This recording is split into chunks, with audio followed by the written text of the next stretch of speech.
Good evening, students. Welcome to the session. So today we are going to today and the next class we are going to devote our time on tax audit and ethical compliances. So let us just quickly get started with it. So first of all, we'll discuss about the tax audit reporting. So tell me one thing. What is the requirement or when are the businesses or professions required to undertake the tax audit? Which is the section? What are the limits? We have already dealt with in the PGBP class. You are required to tell me what are the limits. Let's just quickly recap first that particular thing. So what are the limits for tax audit and which section talks about it? Yes, Sanjay, very good. Section 44AB. Section 44AB talks about the tax audit. Yes, what does it say?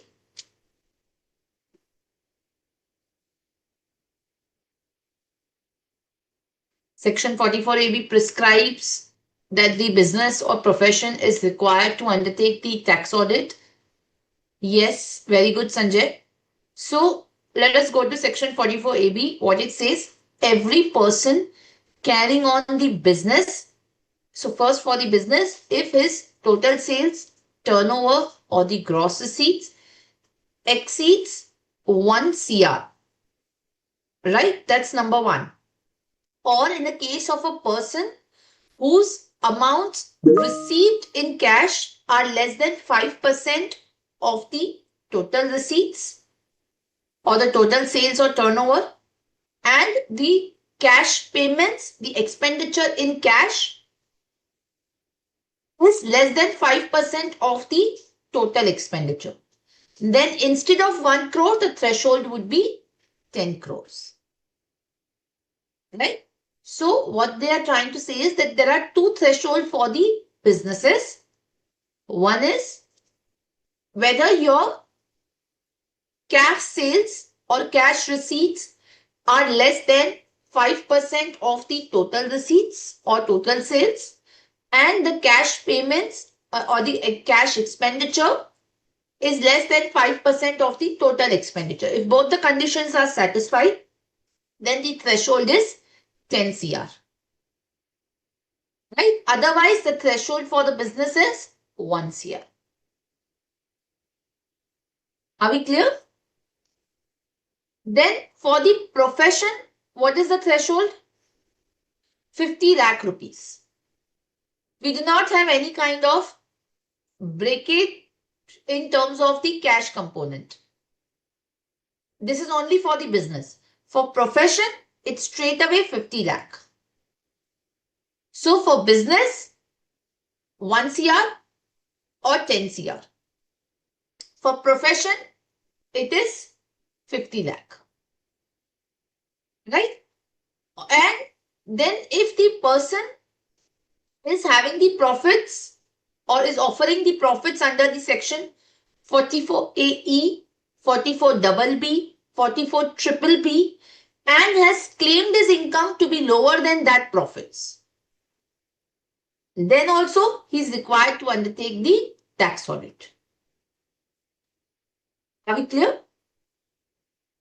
Or if the person is carrying on the profession and has opted for 44ADA.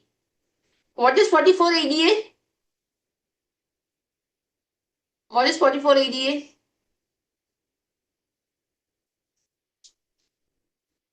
Yes, for professionals, but what is the limit for 44ADA? Yes, 44ADA is a presumptive scheme for profession. Yes, it is 75 lakh. It is 75 lakh for 44ADA. It is 75 lakh in the case where the amounts received are less than amount received in cash are less than 5% of the total receipts. Otherwise, it is 50 lakh, isn't it? But there is no 75 lakh limit under 44AB. Are you getting this distinction?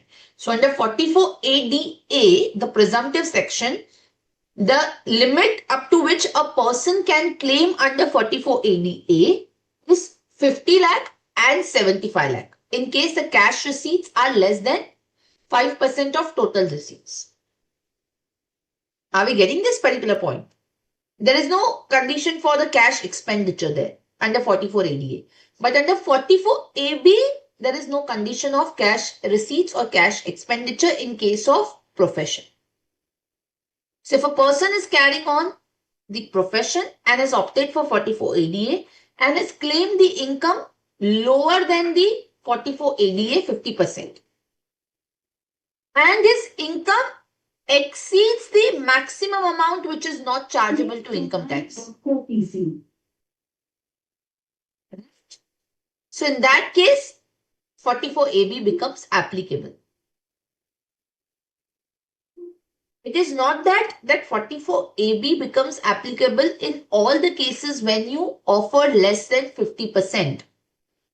So 44 AB becomes applicable only when you have a profit lesser than 50%, but your total income should be more than the basic exemption limit. If let's say, for example, I have a loss. If I have a loss, and because of which I'm not offering at 50%, am I still required to audit under 44 AB? If I've gone for 44 ADA and this year I'm declaring a loss?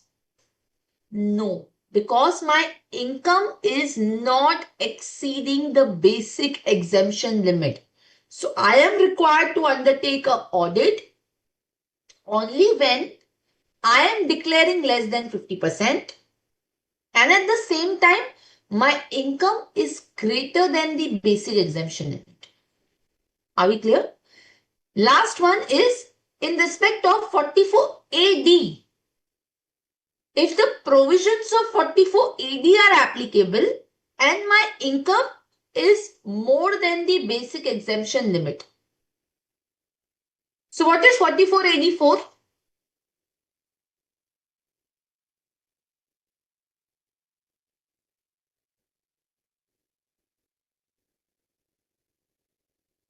What is 44 AD for? Business presumptive, yeah, but what is subsection 4 of 44 AD?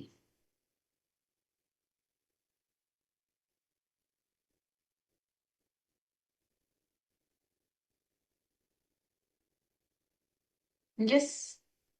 So 44 AD4 is that if I have declared the profit as per 44 AD, which is 6% or 8%. And so what is the threshold for 44 AD? What is the threshold for 44 AD? It is 2 crores. But if my cash receipts are less than 5% of total receipts, it is 3 crores. Again, there is no condition for cash expenditure, right? Yes or no? So for audit requirement, if you see, the threshold remains 1 crore. But for 44 AD, it is 2 crore or 3 crore, right? So if I have gone for 44 AD and in any of the subsequent 5 assessment years, I am not declaring at 8% or 6%. So if I have gone for 44 AD and I have not declared 8% or 6% in any of the subsequent 5 assessment years, then in that case, I will be required to undertake the tax audit only if my income exceeds the basic exemption limit. So if again I have a loss and my income is less than the basic exemption limit, I am still not required to get it audited, even if I am not opting for 44 AD in the 5 years. Are we clear? Yes or no? Yes, everyone. Okay. So now coming to 44 AB back.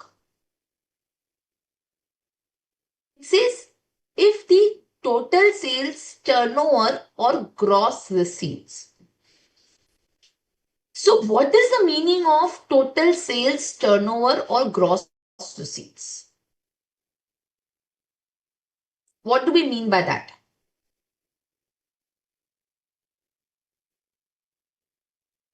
Yes. What does the total sales turnover or gross receipts indicate?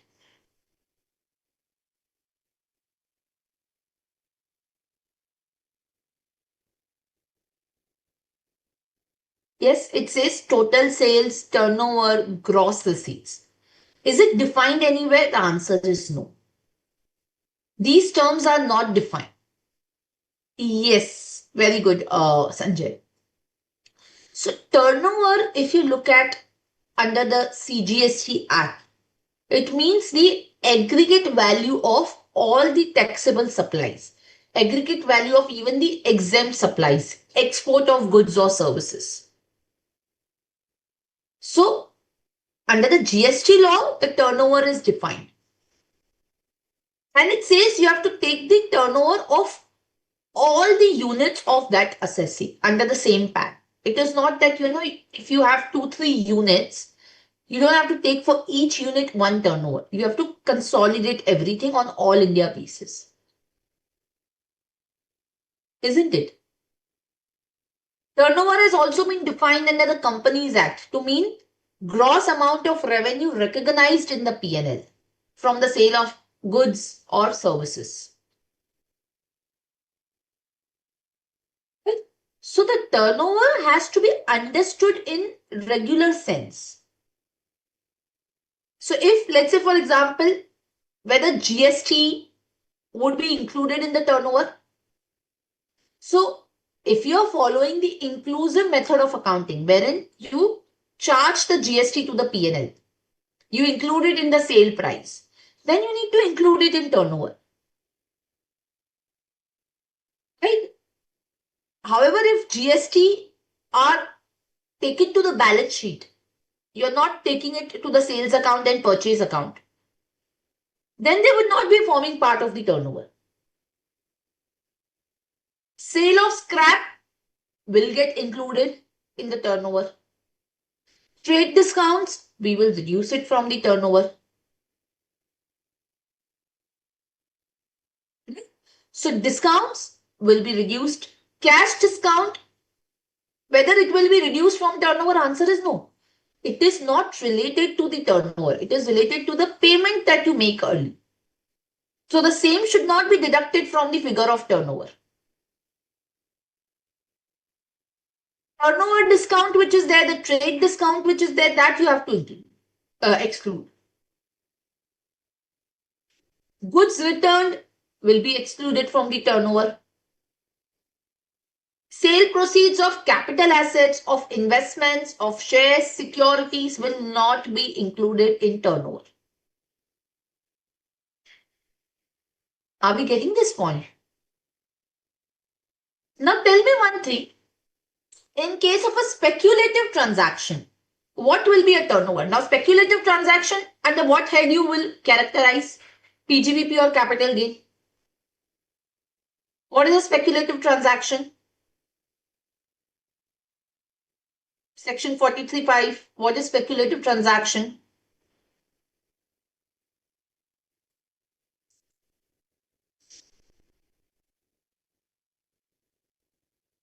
Yes.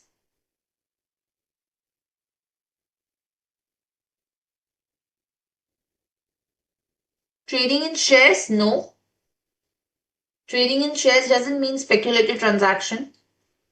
Speculative transaction means a contract for purchase or sale of not only shares but commodities, stock, which is settled otherwise than by actual delivery, where you do not take the actual delivery, which is entered into by just netting off the transaction. The transaction is just squared off by paying the difference. So now what will be the turnover in that case? Will you take all the sales that you have made of the stock? Ideally, no, because of not taking the delivery of the shares or of the commodity. I have just paid the difference amount in the speculative transaction. So, intraday transactions are the speculative transaction where you're not taking the delivery. In intraday, you only pay the margins, right? You don't pay the actual sale price of the stock, nor you pay the purchase. You don't get the sale price, nor you get the pay the purchase price. So you're playing on the margins. You square it off, isn't it? So you can incur loss, you can incur profit, you can earn profit. So the difference amount is turnover. So in case of speculative transactions, the total of the positives and negative. So let's say, for example, I have earned on one script minus 10 loss. On another script, I have made a profit. I have incurred a loss of minus 10. On another script, I have made a profit of plus 100. So my turnover will not be 90, nor my turnover will be the total of the sale figure. My turnover will be 100 plus 10. So I have to ignore the negative difference and add that to the profit. Are we getting this point? So the aggregate of both favorable and unfavorable difference, positive and negative, is to be considered as turnover in the case of the speculative transactions. Similarly, in case of derivatives, futures and options, what is going to be my turnover? Again, I do not undertake the delivery of the final goods sometime. The derivatives are to be squared off on the timeline that is there. So even though the contract notes, if you look at it, are issued for the full value of the underlying securities or shares, but in the books of accounts, you only record the differences. Because on the strike date, you will square it off. In case of options, you pay the premium. So how do you determine the turnover? Again, in case of derivatives also, so derivatives are not speculative. Futures options are not considered as speculative transaction. Remember that. But the turnover for the tax audit will be the total of, again, positive and negative. And plus, in case of options, you will include the premium received on sale of options. Are we getting this? Yes or no? Any questions, any doubt? Yes, in case of delivery-based transaction, the turnover will be actual sales. And in case of delivery-based transaction, you will be subject to tax audit only when you are doing the business in the sale and purchase of securities. Otherwise, it will be considered as the capital gain. And if it's a capital gain, there is no requirement to do the tax audit. Are we getting this very clearly? Yes or no? If it's an investment that you make in sale in the securities, then obviously you are not subject to tax audit. You'll be subject to tax audit only when you are into the business of the securities. Okay? So that is the meaning of the turnover. In case of gross receipts, again, gross receipts is not defined in the Act. So it would broadly include any cash assistance received for the exports, any duty drawbacks, commission, brokerage, service, incidental charges, reimbursement of expenses,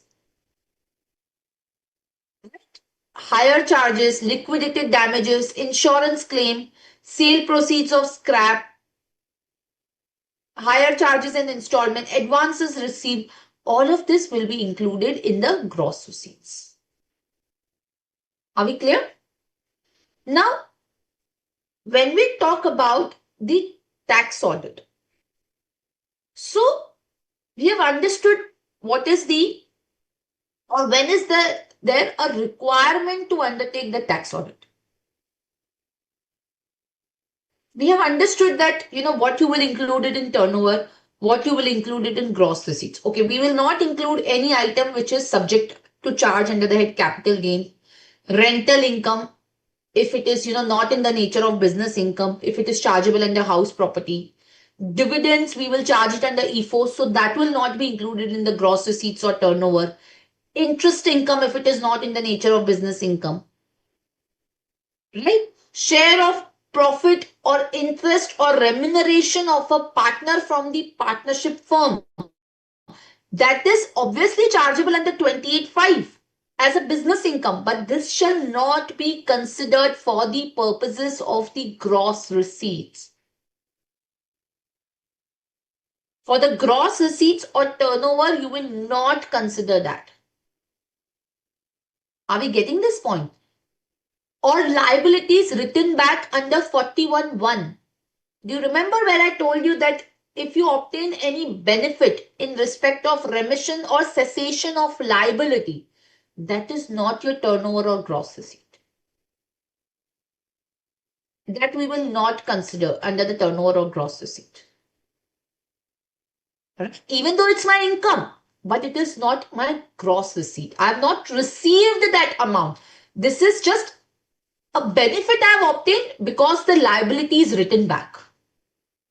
I had claimed the expenses and now I'm not required to pay.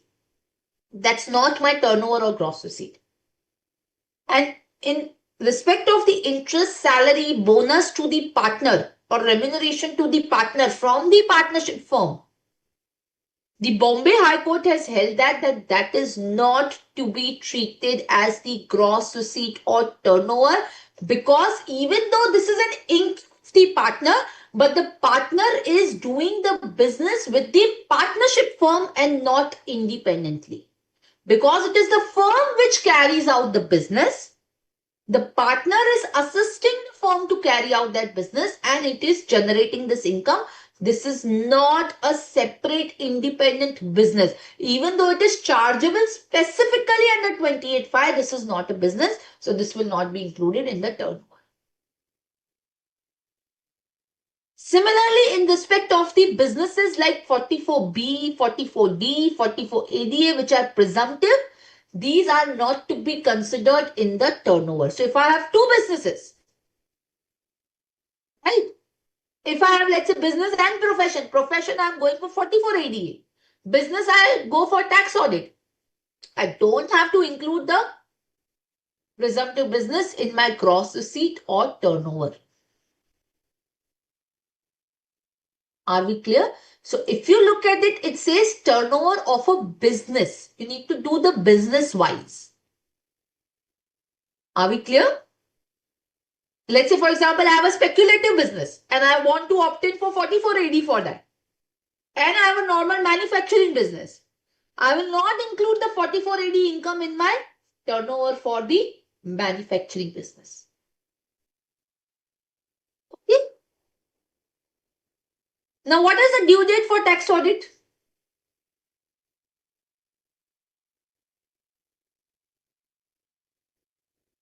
What is the due date? 30th September, 1 month prior to the filing of the return of income. So 44AB says the specified date is 1 month prior to the due date of furnishing the return of income. So for the assessees who are not required to undertake the transfer pricing, for them the due date is 30th of September because the due date of return filing will be 31st October. But if I am a person who's required to undertake the transfer pricing audit, then my return will be 30th of November. Right? The due date for return will be 30th of November. In that case, I have to furnish the tax audit report by 31st October. So it is not a standard answer. It is going to be 30th September. For the assessees who are required to furnish a TP report, the due date of tax audit will be 31st October. What is the penalty for not furnishing the tax audit report?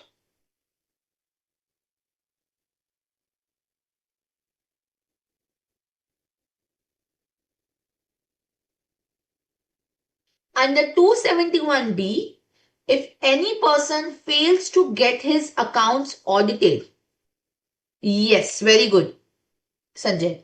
0.5% or 1,50,000, whichever is less is going to be penalty. 0.5% of the total sales, turnover or gross receipts. If there is a reasonable cause, of course the penalty may be waived, but if there is no reasonable cause, then in that particular case, the penalty will be levied.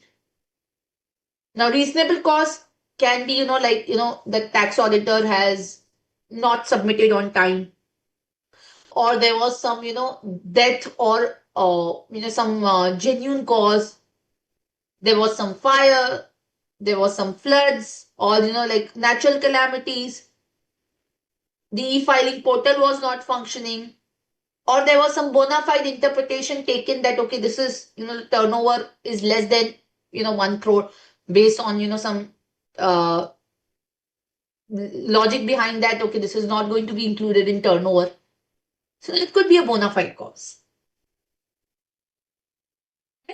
So that is something which is required to be submitted by this timeline. Now, who is required to do the tax audit? A chartered accountant is required. A chartered accountant can be only a tax auditor. Now, for a chartered accountant, what is he required to audit under the tax audit? Okay, 44AB says that audit is required. But what does a chartered accountant need to audit? What is he required to audit? Here they say get his accounts audited of the previous year by an accountant.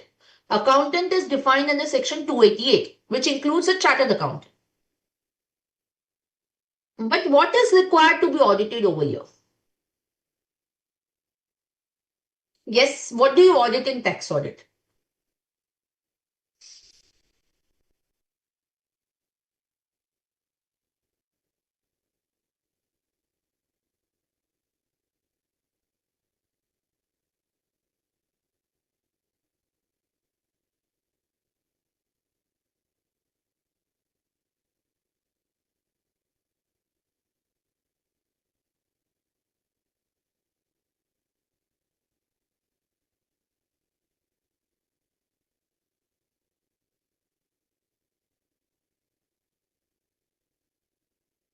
Yes.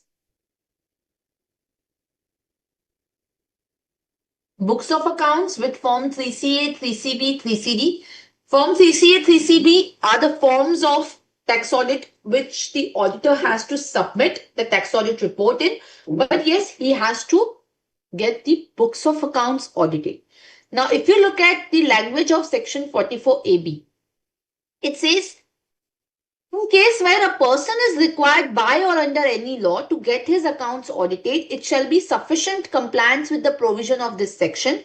If such person gets the accounts of the business or profession audited under such law before the specified date and furnishes by that date the report of the audit as required under such law and a further report by an accountant in the form prescribed under this section. What does this mean? Can anybody tell me? What does this mean?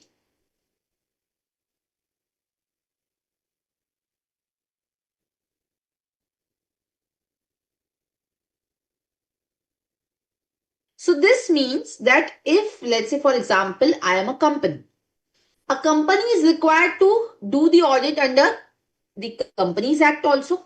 Yes. A company is required to statutorily get the audit done under the Companies Act. For example, a cooperative society, it is required to get the audit done under the Cooperative Society law. A partnership, LLP, not partnership firm, LLP is required to get the audit done under the LLP Act if the turnover crosses certain threshold. So if I have already got the audit done under any other law, now it may not be necessarily by a tax auditor. It can be by another auditor also. Then it will be a sufficient compliance that, okay, the audit has been done under that, in which case I will just verify the particulars of form 3CD. So there are total 3 forms which are there under the tax audit: 3CA, 3CB and 3CD. Now 3CD is the furnishing of particulars, the information which is required to be furnished. Let me open up for you form 3CA and 3CD.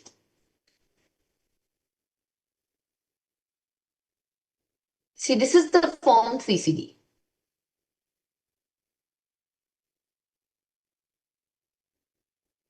Okay, so these are the particulars required to be furnished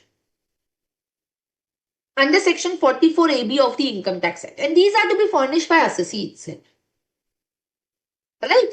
Now, 3CA and 3CB are the 2 forms which are basically the tax audit report. 3CA and 3CB are 2 tax audit reports. Now, 3CA has to be furnished where the accounts of the assessee have been audited under some other law. For example, Companies Act, LLP Act, Cooperative Society Act. In which case, I will furnish form 3CA. Now, in that case, if the accounts have been audited under any other law, then I will not audit the accounts of the assessee because the accounts of the assessee have already been audited by some other chartered accountant or even by me only. But under the 44AB, I don't need to give opinion on the accounts. Are we getting this? However, in case, for example, where the accounts of the assessee are not audited under any other law, in that case, I need to give my opinion on the accounts also, whether the balance sheet, P&L give the true and fair view. Are we getting this point? In case I have been audited under some other act, then the tax auditor need not audit the accounts. He will just verify the contents of the form 3CD. He will attach the copy of the accounts, but he will just verify form 3CD. So the tax auditor is required to give his opinion whether the prescribed particulars in 3CD are true and correct, subject to any observations and qualifications if any. However, in case where I do not have to get the accounts audited under any other law, the tax auditor is required to furnish the tax audit report in form 3CB. Are we clear? And in which case they have to give the opinion whether or not the accounts audited by him give a true and fair view and whether the particulars in 3CD are furnished correctly or not. Okay, so there is a difference between 3CA and 3CB. In which case 3CA is applicable where the accounts are to be audited under any other law. It can be any law. Okay? Whether the statutory auditor only has to be the tax auditor, the answer is no. Both can be very different. Okay? So 3CA has to be furnished in case of the accounts required under any other law to be audited. Otherwise, you have to submit form 3CB. 3CD has to be furnished in all the cases. Okay? Any questions, any doubt? In case of entity where audit is not conducted under any other law, can there be a modification of opinion in case of tax audit report also given by a CA? So, let's say for example, the 3CA has to be submitted where the accounts are to be audited under any other law. Let's say for example, a statutory auditor has not been appointed or the audit has not been conducted under any other law. Then the tax auditor can directly submit the report in form 3CB if he wants, or he can give an opinion in 3CA that this has not been done. Are we getting this? So better is that he conduct the financial audit in order to verify whether or not the accounts reported given by him give a true and fair view. Because, if you have not conducted the audit itself, how will you even give the opinion on 3CD, which is dependent on your audited accounts? You will not be able to verify whether the accounts given, whether even the 3CD is correct or not. So in order to certify that, he should be conducting a tax audit and, financial audit, and he has to then issue 3CB. Are we clear? Any other question? Okay. Now, before conducting the tax audit, see, you have to follow the same steps as you do for any other audit. What is the first step in any audit is? Yes. What is the first step always?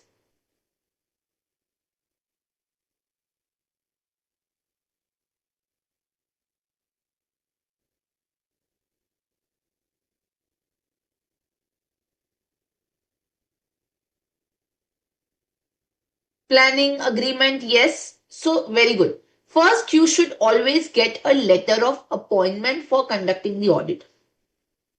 So, you should get a letter of appointment by the person who is competent to sign the return of income.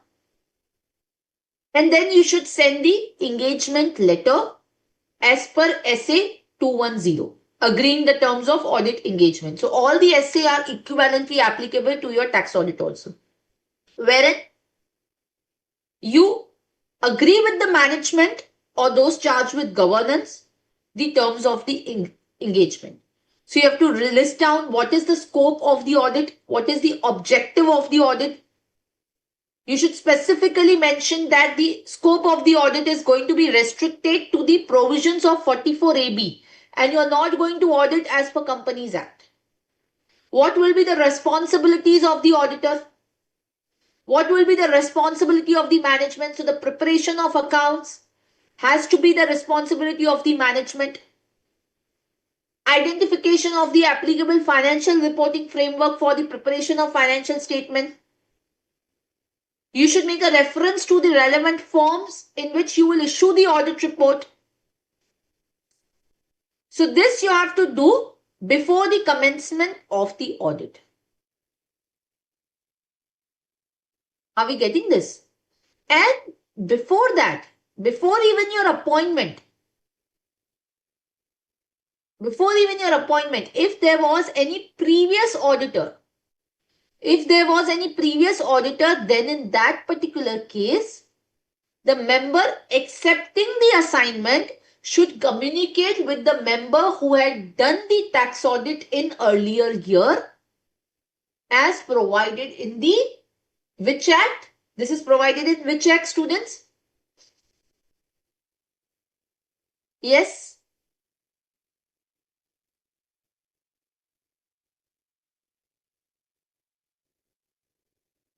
Yes, which act requires you to communicate with the previous auditor?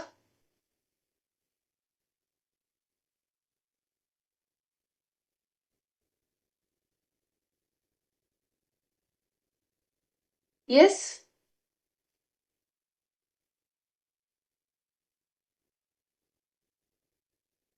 Companies Act? No. CA Act. Right? You need to take the NOC, the no objection certificate from the earlier auditor. Right? So, the tax auditor, before accepting the assignment, he has to take the certificate, no objection certificate from the earlier auditor, to see what is the reason for him to not accept the audit in this year. Are we clear? And you have to obtain this particular certificate before commencing or accepting. If there was no tax audit applicable, then do you need to obtain? The answer is no. You don't need to obtain from a statutory auditor. because there was no tax audit applicable in that particular year itself. Are we clear? Yes, any question, any doubt? Okay.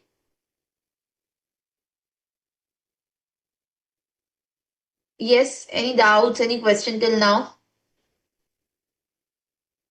What is the penalty on the tax auditor? Yes. What is the penalty in respect of the tax auditor?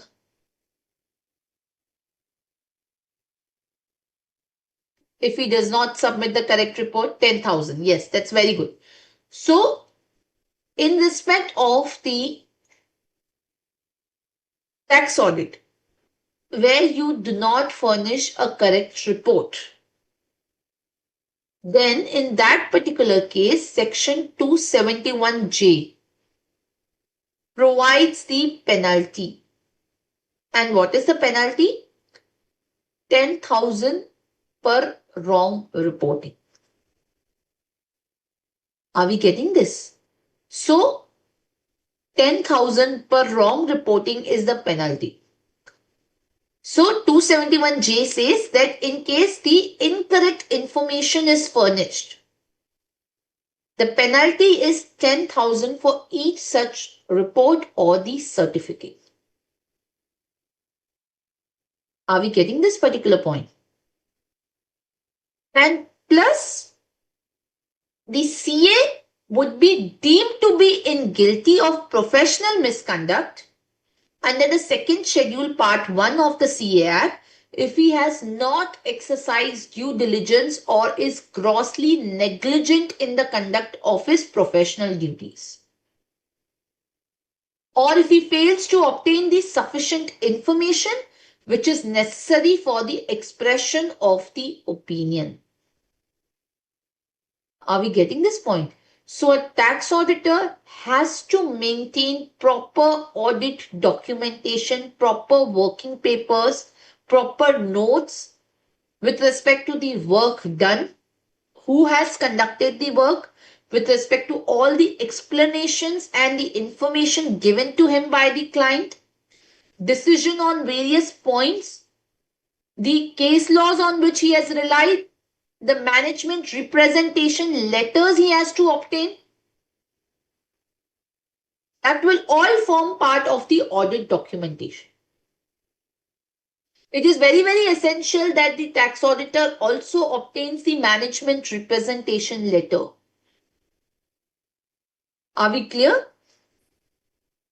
Yes or no? Any question? Any doubt? Okay? Yes or no, students? Fine. Now tell me one simple thing. How many audits does a CA can accept?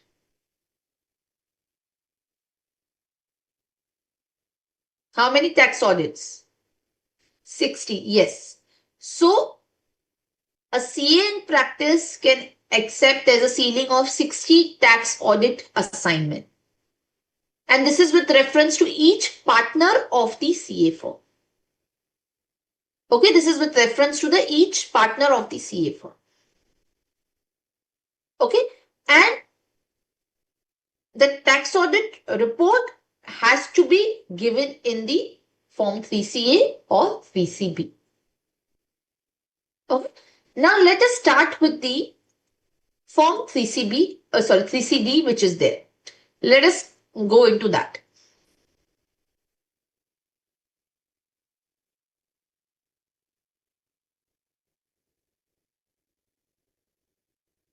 So this 3CD which is there, this prescribes the particulars different questionnaire like, and this is applicable for all the kind of assessees, corporate, non-corporate, whatever.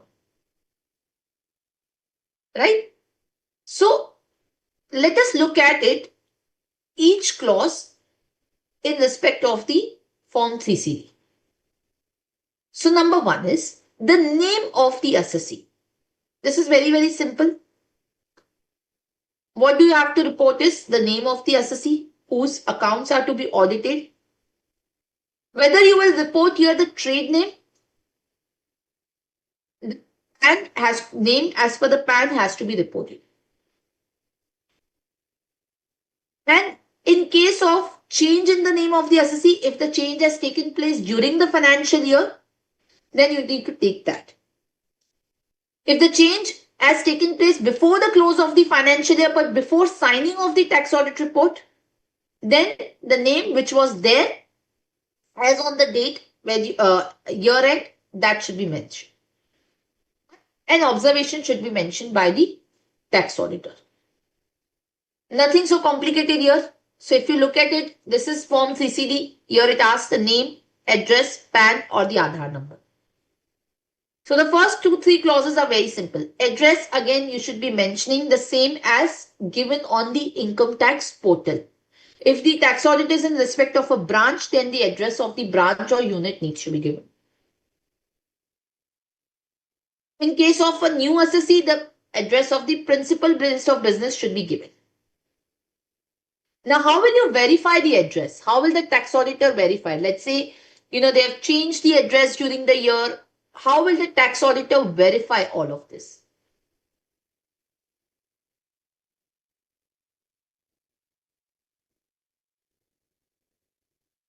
Yes.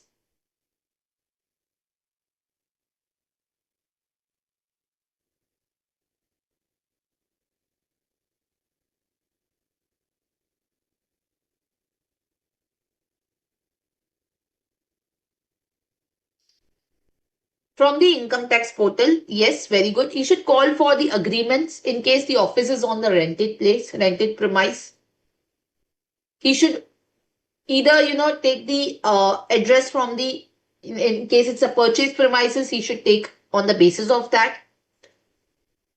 So based on that, the tax auditor can verify the address of the particular assessee.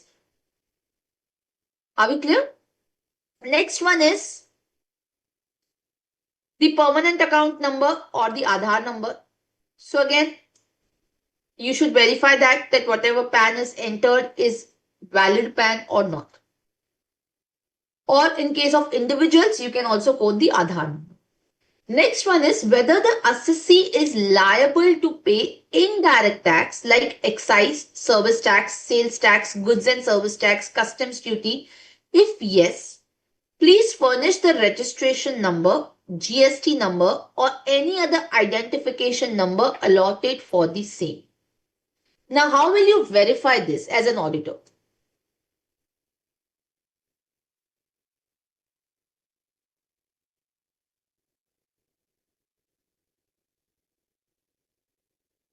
Yes.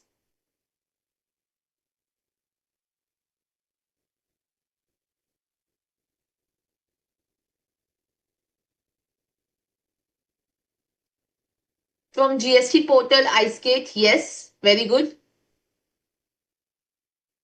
So, in respect of this, what you need to do is that you need to identify whether the registration number is there under any other custom duty, excise duty or whatever it is, right? So part A of 3CD, if you look at it, it is requiring you to furnish the factual detail.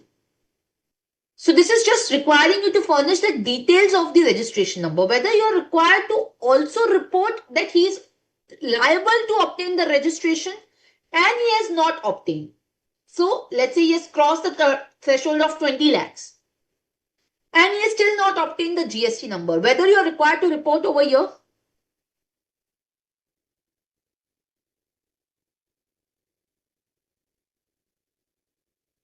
Yes.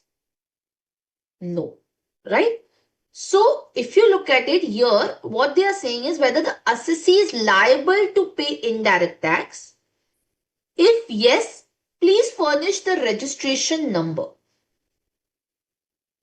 So first of all, you need to obtain in the management representation letter the list of indirect taxes applicable to him. Now, assessees can have multiple registrations under GST also for different branches. And then you should obtain all the registration certificate from the assessee for appropriate disclosure under this clause. Don't just rely on the assessee to give you just the registration number. Are we getting this? You have to obtain and keep in your working papers the GST registration number certificates or any registration certificate or the import exporter code under the custom. So you need to maintain the information in the format like which is the law, where is the place of business, and what is the identification number.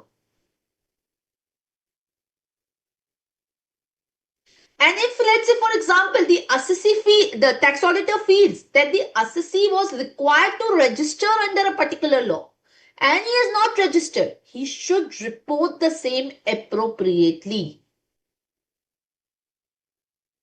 Are we getting this? So he should report that properly. Okay? So, in this particular case, you need to take the representation from the management, which are the list of taxes applicable and copy of the certificates which are there, he should obtain. Next is the status of the assessee. You need to mention whether it's an individual, HUF firm, AOP, LLP, whatever it is.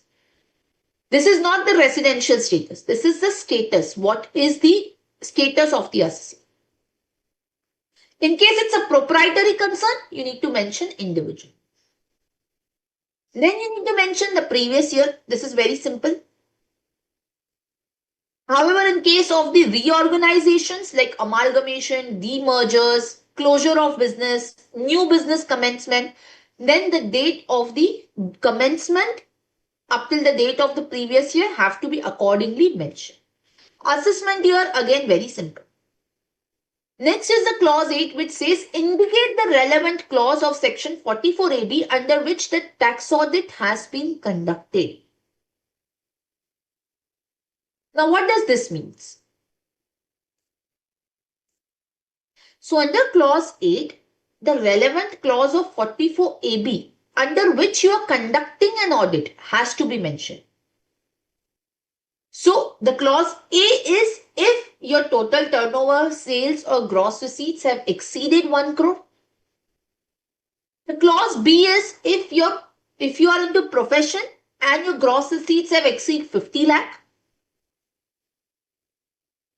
Then clause C is if you are required to take the audit because you have not offered as per 44AE, BB or triple B.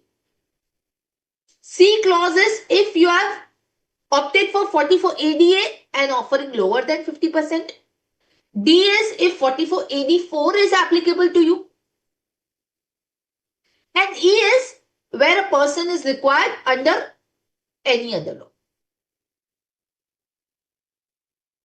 and not under 44AB. Are we getting this?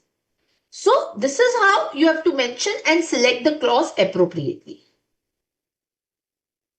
Then you have clause 8A, which is whether the assessee has opted for taxation under 115 BAA, BA, BAB, BAC, BAD or BAE.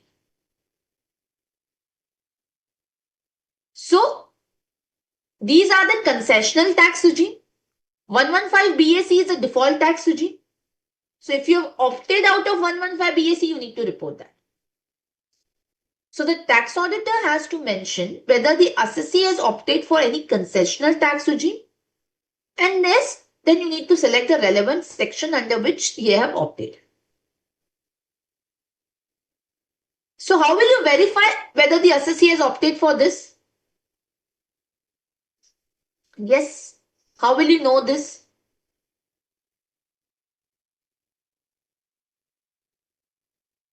Because return of income will be filed after. So, see, ITR will be filed after your tax audit report is filed. So, one way is you look at the past year ITR. But let's say in the past year ITR, I am not opted. And this year onwards, I am going to opt it. Then how do you verify?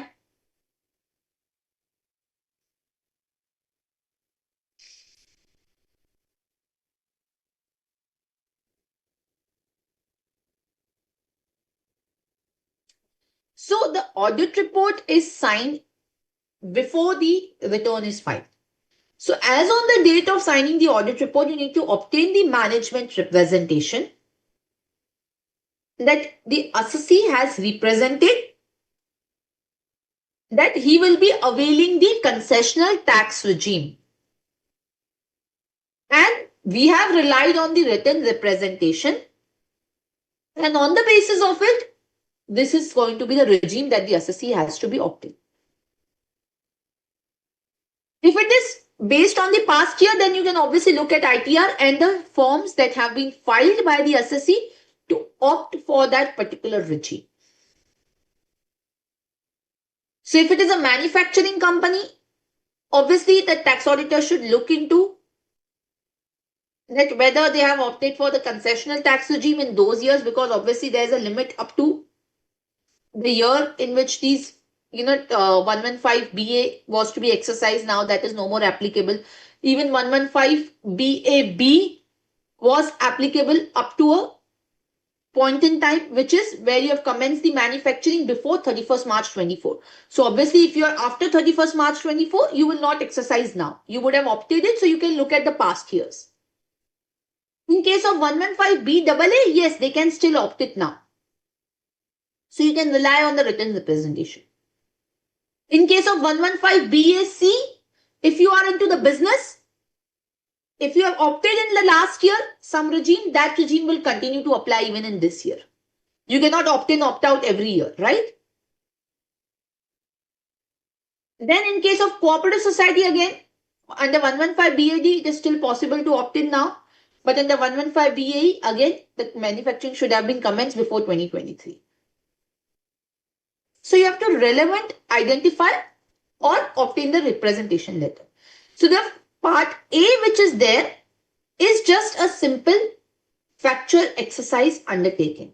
You have to just state the facts. The tax auditor can just rely on the written representations, at least in terms of the part A which is there.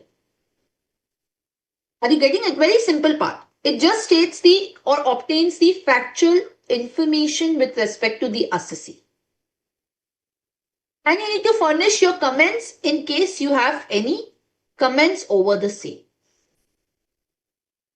This is not a tax audit report per se. What were the tax audit reports we talked about? 3CA and 3CB. The 3CA and 3CB are the tax audit report, wherein you have to state that to the best of the information and according to the examination of books of accounts in 3CB and according to the explanations given by the management and in respect of the information furnished in 3CD are true and correct. So in that case, you need to audit the books of accounts, the bank statement, the contracts, the government challans, the TDS returns, GST returns, all of that. And there you need to give your opinion, either in positive or you can even qualify. Are we getting it? So the 3CA and 3CB is your tax audit report. And in case of 3CA, if the accounts are audited under any other law, then you can rely on SA 600, which is using the work of another auditor to say that your responsibility is just to verify 3CD. And the accounts have been audited by some other accountant, chartered accountant. Are we getting this point? Yes, any question, any doubt?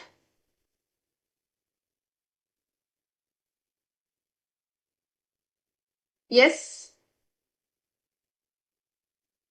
Fine, is this clear?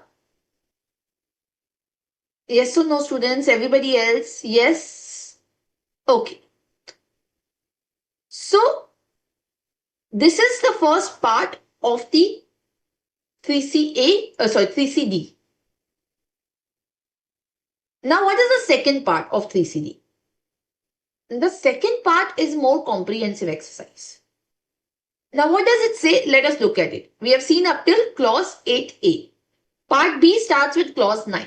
It says if the firm or AOP indicate the name of the partners or the members and their profit sharing ratios. So if the assessee is a firm, AOP or BOI, you have to obtain the name of the partners or the members and their profit sharing ratio. How do you obtain this?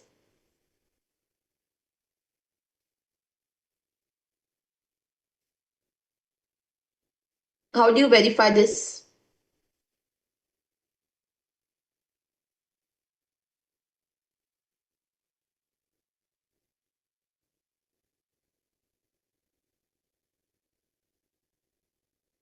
Yes. Partnership agreement, AOP agreement, right? And in case if there is a change in the ratios, then you have to report that if the change had undertaken in the last year. Right? So you can verify this by obtaining the partnership agreement, AOP agreement, any supplementary deed signed, right? What you have filed with the ROC. So you need to obtain the certified copies of this. In case of the AOP, it is possible that the ratios are not determinate. Remember we had done that if the ratios of the members, if the share of the members are not determinate, then in that case, what will you write? You will write that the shares are indeterminate. Are we getting it? So you need to put that relevant fact. Don't just get confused. Okay, if the shares are indeterminate, what will I write? You write that the shares are indeterminate. There can be an AOP that where the shares are indeterminate and we have a taxation for that as well. So there's no problem absolutely with that. Okay. Next is if there is any change in the partners or members or in their PSR since the last date of the preceding year, the particulars of such change. So again, you need to rely on the, supplementary deeds, what has changed so far, what have been if there are new incoming members, some deceased members, some, outgoing members, you need to report all of that. Fine. Next clause 10 is nature of business or profession. If more than one business or profession is carried on during the previous year, nature of every business or profession. So you need to furnish the information with respect to all the businesses that you are undertaking. And you just need to select the proper code for that business. Any change in the business has to be also reported. Let's say I have become, trader from a manufacturer. I need to report it. Now, how will you identify what is the business of the assessee? You need to again ask from the management, rely on the management representation letter. Because, you may be seeing that, okay, the assessee is a commission agent, but in effect, he may be doing an actual trade. He may be a retailer and not a commission agent. So you need to see the invoices. You need to see the agreements with the customers. What is he actually doing? Based on that, you can conclude what is the nature of the business. And you need to mention the subcode according. If there is any change in the nature of business or profession, then you need to report that change as well. Okay. Next is whether the books of account, also in the case of yes, company, MOA, AOA can be checked. Partnership deed, again, you can check that. Okay. But again, that is very vast sometimes. But what you are actually doing will be represented through the invoices and the contracts. Fine. 11 is whether the books of accounts are prescribed under 44AA are maintained or not. So, the books of accounts which are there under 44AA, whether you have maintained that is need to be identified. Now, books of accounts means what? Your ledgers, your, day books, account, whatever. You can maintain, earlier we used to maintain in a physical, so we used to call this a separate book. Now it is in Tally, Zoho, or any other SAP system which is there. So 44AA with 6F prescribes certain books of accounts. So which are the prescribed books of accounts? So if you look at section 44AA, it only prescribes for certain assessees. So 44AA does not prescribe for all the assessee what are the books of accounts. Yes. So 44AA prescribes the books of accounts in respect of certain assessees under rule 6F. What was 6F? 6F was applicable in the case of the professions. Legal, medical, engineering, architectural, accountancy, technical consultancy, interior decoration, authorized representative, film artist. And what were the books of accounts? Cash book, journal, ledger, bills. These are the books of accounts. So you need to mention that 44A mentions for these assessees. And for those for whom it has not been mentioned under 44A, it has not been mentioned. So you need to identify whether the assessee has maintained the books of accounts or not. Or all the prescribed books of accounts have been maintained or not. Are we getting this? So that needs to be correctly mentioned. What all books of accounts you are maintaining. So the tax auditor should obtain from the assessee a complete list of books. And that should be mentioned over here. For the other assessees which are not covered in the 6F, they say that as may be required by the AO to identify to compute his total income. So then you need to maintain generally, bills, copies of bills, copies of contracts. So those books need to be mentioned for everybody. And the address at which these books are maintained. So again, the auditor is required to obtain from assessee a list in respect of place where they are maintaining these books. In case the books are maintained in electronic format, then the server where it is located, the unique IP address, that may be reported. So the inventory register, vouchers, debit notes, credit notes, agreements, all these constitute your books of accounts. Are we clear? Yes? So you need to maintain the list of books of accounts at each place. Okay? And what you examine. So 11A, B, C is like that. Fine. Then 12 is whether the profit or loss includes any profit and gains assessable on presumptive basis. If yes, indicate the amount and the relevant section. So if the profit or loss includes any presumptive section, then you need to report that. Or if no, then you need to report accordingly. And in that particular case, you need to report the amount of the profits which are there. So when you go for, 44AD, 44ADA, 44AE, or 44B for shipping business, 44BB for extraction of mineral oils, 44BBA for the aircraft, BBB for the turnkey, 44BBC now for the cruise, tonnage income. So you need to maintain that. And what is a profit under that?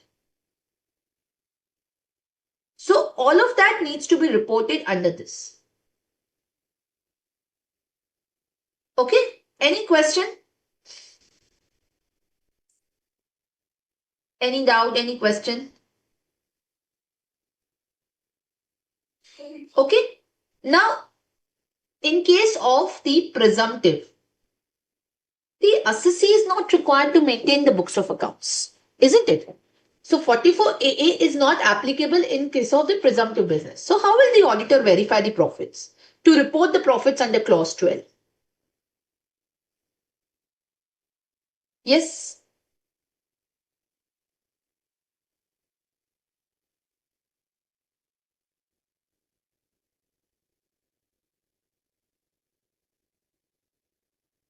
How will he report?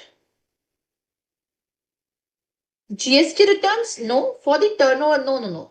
See, for example, if that is for the turnover again, but that will be a total turnover with respect to presumptive and the non-presumptive business. How will you report the profit? How will the tax auditor be required to report the profit over here?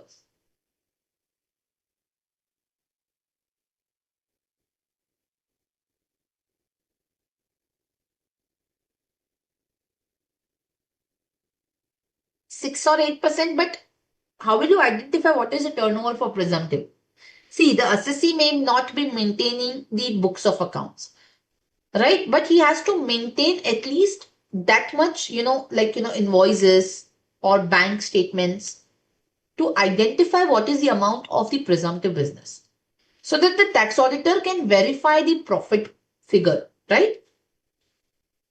Or if he is not able to verify, he can just put a note expressing his inability to verify the said figure.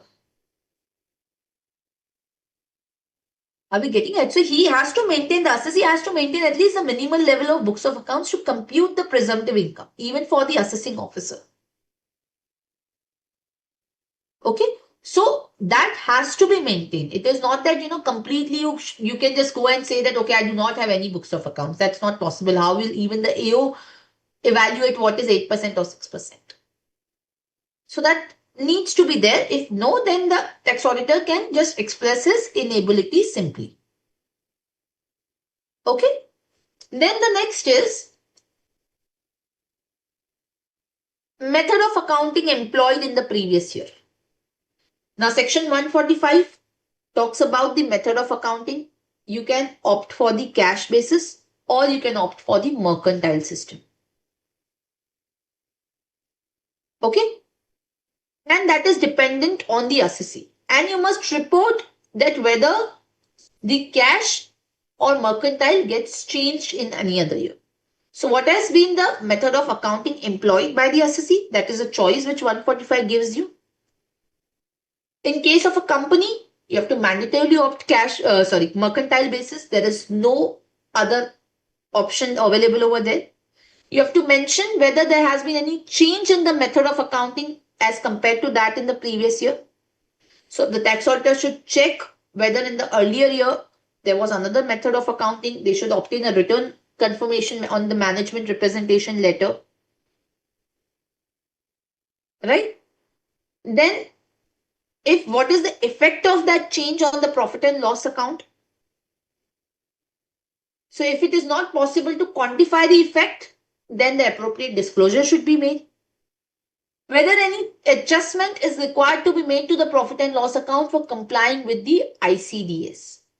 So here the auditor is required to state whether any adjustment is required to be made to the profit and loss account for complying with the ICDS. So the tax auditor should obtain the computation of total income from the management and should consider whether any adjustment is required as per ICDS. Okay, so these are the important points that one should take care of.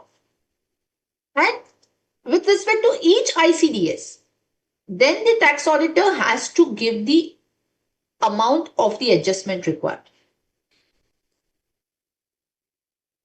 Okay, so disclosure has to be also given as per for each ICDS as to what are the policies opted by the management in respect of each and every ICDS.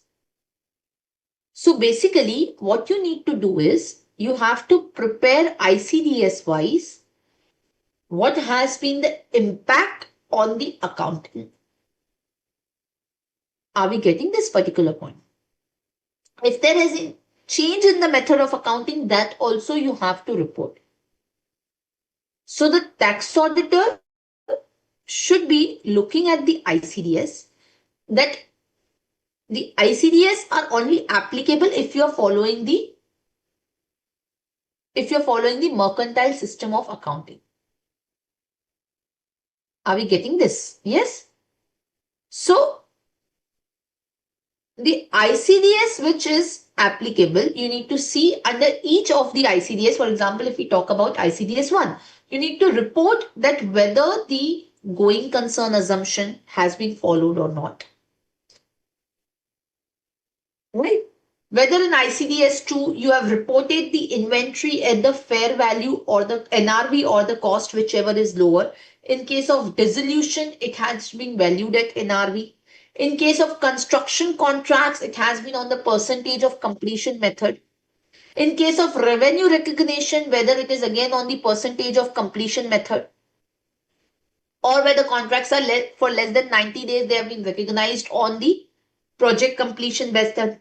In respect of ICDS 5, what you have capitalized is the expense which is going to increase the performance of the asset or give the enduring benefit.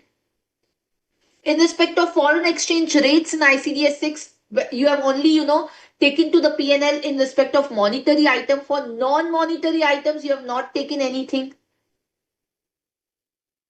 In respect of government grants, how you have treated, whether you have capitalized, whether you have charged to revenue. Similarly, in respect of ICDS 8, you need to mention that how the securities have been valued. In respect of ICDS 9, whether you have charged the interest to the P&L, borrowing cost to the P&L, or you have capitalized because the asset has not been put to use. For ICDS 10, you need to report regarding all the provisions, that the provisions are recognized because these are ascertained liabilities. These can be reliably measured. The reliable estimate can be done. Right? So that you can only do when you obtain the computation. And you have to mention the entire adjustments which are required, which are resulting in increase or decrease in the profit with respect to each ICDS. So you need to maintain a detailed checklist in your working paper. Are we clear? Next is clause 14, which is talking about method of valuation of closing stock employed in the previous year, and in case of deviation from the method of valuation, the effect thereof on the profit and loss. So the closing stock has to be valued as per the cost or NRV, whichever is lower. So you should obtain the inventory of the closing stock, indicating the basis of valuation. Review the methods of valuation adopted for valuation of closing stock as per ICDS 2. You need to obtain this from the assessee, wherein they have to report the quantitative details, the method of valuation, what is the rate which is there, whether it includes any tax, duty or cess in the closing stock. So that you have to correctly mention. And you should clearly indicate that, raw materials are there, finished goods are valued at what, consumables are valued at what, WIP is valued at what. Right? So all of this needs to be mentioned. So you need to obtain from the management the inventory. And this method has to be followed consistently. So you need to check for the last year that what was the method followed. Has there been any change? And then what is the effect of that change? Are we clear? Any questions, any doubt? Okay. This is only with respect to the stock, right? This is not with respect to the tangible assets. Okay. Then in the next clause 15, you need to mention the particulars of the capital asset converted into stock in trade. What happens when a capital asset is converted to a stock in trade?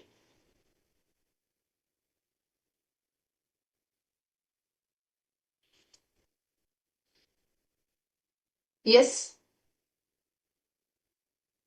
This is regarded as transfer under 247. Yes or no? Conversion of capital asset into stock in trade is considered as a transfer under 247, thereby triggering the capital gain. So under section 45(2), the conversion of the capital asset into stock in trade will be deemed to be the transfer of the previous year in which the capital asset is converted into stock in trade. However, the capital gain shall be chargeable in which year? in the year in which the stock in trade is sold. Yes or no? So here you need to mention the description of the capital asset. Let's say, for example, I was a dealer in property or I was a dealer in shares. So it was, I was having my property and I now started dealing in that property. So I converted my capital asset into stock in trade. Or I was holding the investments in share and now I'm starting to trade in it. So I'm converting the capital asset into stock in trade. So what is the description of capital asset? What was the date of acquisition? What was the cost of acquisition?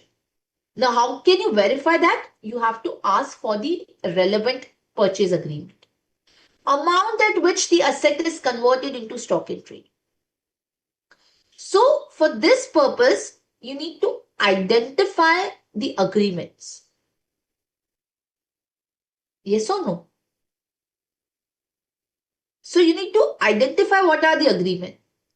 Say, what is the nature of the capital asset? Whether it is long term, whether it is short term, how it will be taxed. So, all of that you need to mention. For ascertaining the correct date, you have to look into the agreement. For ascertaining the cost of acquisition, the cost as per the books has to be mentioned. In case of depreciable asset, the carrying cost in the books will be the written down value. Right?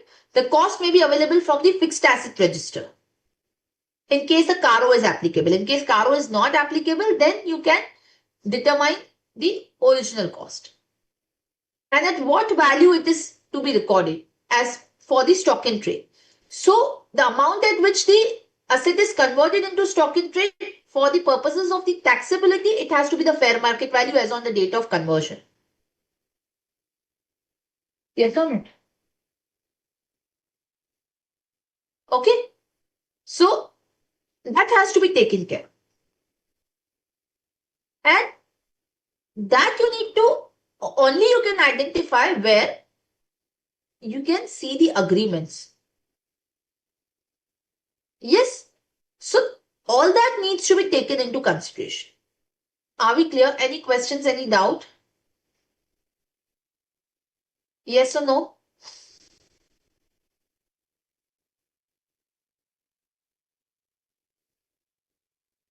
Yes.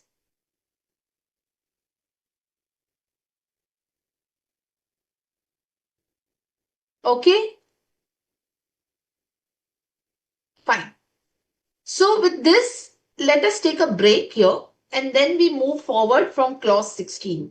So let's take a break of 10-15 minutes over here and then we get back.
The amounts not credited to the P&L account being the items falling within the scope of section 28. Now, if you remember, 28 has different subclauses, right?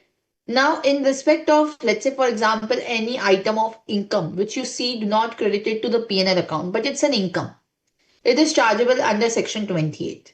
So you need to report that over here. Let's say, for example, if a person has received, let's say some travel tickets, okay, for achieving the sales target. Now, this is a perquisite. That's a benefit, right? Arising from the business or profession. This is chargeable under section 28(4). Now, this is required to be reported if it is not credited in the P&L account. Right? So, basically, in respect of this, you have to see under section 28 that 28 refers to, let's say, for example, compensation received on termination of the employment or termination of the agency agreement or modification in the terms of the agency agreement or modification in the terms of contract. For example, if you see liquidated damages, right, on the uh, not receiving the plant and machinery in time. So I get the liquidated damages. Now that is specifically chargeable under 28 because it modifies the terms of the contract. Right? Or for example, income derived by a trade association from the specific services performed for members, duty drawback, import licenses, profit sale, benefit or perquisite which is arising, interest or remuneration to the partner, non-compete fee, non-sharing of knowledge, the compensation for that, keyman insurance policy compensation, the conversion of the capital asset into stock in trade when the stock in trade is sold, right? So all of that needs to be reported under 28. So that you have to specifically mention over here. So the tax auditor needs to examine that first of all, whether there is an income chargeable under 28. For example, if there is an income from the letting out of residential house property. Now that is chargeable under IFHB. Even if I am into the business of the letting out house property, it will be chargeable under IFHB by way of the explanation 3, which is specifically providing that. So I don't need to report it under 28. But for example, any, other income is there that I need to examine and report it over here. Secondly, if you look at it, it says the pro forma credit, drawbacks, refund of duty, customs or excise or service tax, or refund of sales tax, VAT, where such credits, drawbacks, or refunds are admitted as due by the authorities concerned. So any refunds which are there, that needs to be put over here. If it is admitted by the concerned authority, means they have accepted your refund claim. It's not that you have applied for the refund, you will report it over here. In case the assessee follows the cash system of accounting, you will have to report it in the year in which you actually receive it. But in case you have, not taken the GST to the P&L, you have shown it as a balance sheet item, then you need not, put it into the 28 because then it is not a profit. You have taken it to the balance sheet, you have shown there, you have never taken the GST as a part of sales and purchase and you have followed the exclusive system of accounting wherein you are taking the GST receivable or payable under the balance sheet. Then you don't need to report it over here. Are we clear? Then you need to specifically say that these amounts have not been credited in the P&L but have been taken to the balance sheet and that should be relevant point mentioned over here. Escalation claims accepted during the previous year. So in case, let's say for example, if the contracts get delayed, right, then the contracts generally permit for some escalation claim or where the price rises happen. Now, if the other party has accepted to this escalation claims, then you need to report it to the P&L if they are not already credited to the P&L. Any other item of income. If it is found that which has not been credited to the P&L account, for example, if employee's contribution to the PF, if it is not deposited by the due date of the fund, then that information is to be mentioned over here. That this is not credited to the P&L. capital receipt, if any. Now, in this particular case, the capital receipts are not generally credited to the profit and loss account. But if it is in the nature of, like waiver of the loans, again, that's a benefit of requisite. Then that should be put over here. So the auditor should thoroughly check the bank account or the cash book of the assessee, should obtain the management representation letter in respect of this, and accordingly, with its observation, should report the incomes over here. This is very, very important. Are we getting this particular point? So the auditor is required to scrutinize all the items in the books of accounts, particularly the credit items. It should exercise his judgment whether it is a capital or revenue. If it is relying on any judicial pronouncements, he should make a reference of that. For example, if there are capital subsidies which are received, that is an income. If it is not relating to a capital asset. Right? So that needs to be specifically mentioned over here. So the tax auditor has to make the references of these points. Okay. Next clause is where any land or building or both is transferred during the previous year for a consideration less than the value adopted or assessed or assessable by any authority of the state government referred to in 43CA or 50C, please furnish the details of property consideration received or accrued and value adopted or assessed or assessable. So under clause 17, what they are trying to say is that in case you have land or building as stock in trade or as a capital asset, now if it is transferred during the previous year for a consideration less than the stamp duty value, then the auditor is required to give the details of the property, what is the consideration received, what is the stamp duty value. Now, how will the auditor identify this information?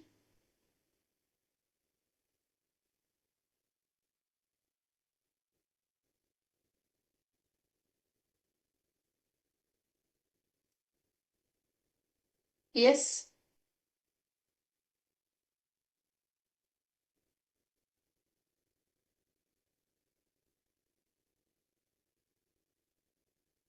Sale agreements registered, right? So the details about the property can be identified based on obtaining the sale agreements, purchase deeds which are registered, right?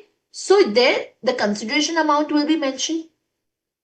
For verifying the stamp duty value, the auditor should obtain from the assessee the registered values. In case the property is not registered, then he can, rely on the information from some third party valuer. So that needs to be reported over here. Now, if you know section 43CA or 50C is not applicable where the value of the consideration does not, where the stamp duty value does not exceed 110% of the consideration received. So that you have to again mention over here. So all these points the auditor should mention in this particular clause 17. Then we have clause 18, which talks about the particulars of the depreciation allowable as per the Income Tax Act in respect of each asset or block of asset as the case may be in the following form. So 18 is requiring you to mention the depreciation of the assets. Secondly, rate of depreciation. Third, actual cost or the written down value. Additions or deductions during the year with each date. Taking into account any excise duty or GST, change in the rate of currency, subsidy or grant which is given, depreciation allowable and the written down value at the year end. So basically, it asks you in this columnar information, if you see this clause C, it asks you this particular information. under clause 18. Right? So you need to report all this information. Now, for this particular purpose, for the purposes of, first of all, if we talk about the 18A, which is the depreciation of the asset. So how do you determine the depreciation of the asset? You need to prepare a proper working note. To see that, first of all, the assets which the assessee has, you need to rely on the fixed asset register. Right? And then classify it into the different heads under the, or the block of assets given under the rule 32, section 32. Whether it is a plant and machinery, whether it is an intangible asset, whether it is a furniture and fixture, whether it is a computer, because the rate of depreciation will differ. So he has to indicate that properly and put it under the proper block, classify under the proper block, isn't it? So you need to see that, first of all, you need to obtain the fixed asset register and then classify the asset into the correct block. So a particular, for example, printer, you may say that it's a computer, but the judicial pronouncements say that it is not a computer. So you have to report that properly. And you have to see whether the classification made by the assessee is correct or not in light of the legal pronouncements or judicial pronouncement. Once the classification has been done, then you will compute the depreciation on that. And you will identify what is the rate of depreciation. Okay. So you need to correctly mention what is the rate of depreciation, and the opening WDV matches with the previous year. It matches with the previous return of income. It matches with the previous 3CD. Because the tax auditor will be conducting the audit for the current year only. So he should put his observation in that respect. Then he has to put the observation in form 3CA, not in 3CD. He has to put an observation that, there are certain disputes with respect to the rate of depreciation regarding the opening WDV, regarding the ownership. And based on that, he can put his observation. Then you have to see the actual cost of the asset or the WDV as the case may be. So for the purpose of determining the actual cost, how do you determine the actual cost? You need to take the purchase documents. You need to give impact of the ICDS file. For example, if it's a tangible fixed asset, you need to take into account all the costs which are necessary to bring the asset into existence. You need to see whether you need to capitalize the interest expense on that or not. You need to capitalize or reduce the subsidy from that or not, in case there are subsidies directly linked to that capital asset. And you need to write your positions with respect to that. In respect of intangible assets, in case of self-generated asset, the cost may not be there. In case of other intangible asset, how have you arrived at the goodwill? So that you need to take into consideration. Are we getting this particular point? Then you need to see that what are the additions or deductions during the year with the dates. When is the asset put to use? Whether there is GST to be added to the cost or not. Are we getting this particular point? So that needs to be reported correctly with all the dates of purchase. Again, you have to obtain the invoices for that. So the tax auditor is then advised to get the details of each asset to be added or disposed of when it was first put to use, the sale value of the assets. Right? So for when the asset was put to use, the tax auditor should call the records like production records, installation details, when the machine is installed, completion certificate in case of buildings. In case he is not able to identify, he should report it. He should obtain a management representation letter. In case of amalgamation or demerger, he needs to see when the amalgamation has been effected. Right? So in that particular case, proportionate depreciation is available to both the entities. Yes, you're right. In case of goodwill, there is no depreciation. But in case of others, you need to identify how the cost has been arrived at. You need to see whether any asset has been purchased from outside India and it has been purchased in foreign currency through a foreign loan. Then any exchange rate fluctuations have to be capitalized as per section 43A when the monies are paid in respect of the cost of asset or the loan amount. In case of any other non-monetary asset, you don't need to, account for any exchange rate fluctuation. Right? In case of any subsidy which is related to that asset, it has to be reduced from that. So all of that have to be stated. In case there is, in this case particularly, the depreciation allowable. What is the depreciation allowable? Whether you will get any additional depreciation. In case you are opting for the concessional tax rates, then the additional depreciation will not be available. In case you are not opting for it, then you need to make the additional depreciation claim. So, if there is unabsorbed depreciation, that you need to put. So, all of these points you need to take care in clause 18. Okay. Then we have clause 19, which is talking about amounts admissible under sections 33AB. What is 33AB?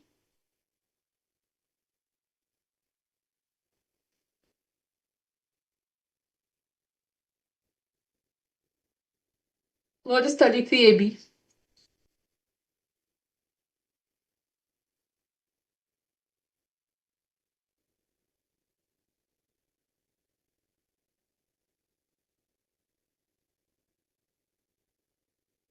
Tea, coffee, rubber development? Yes. What is 33ABA?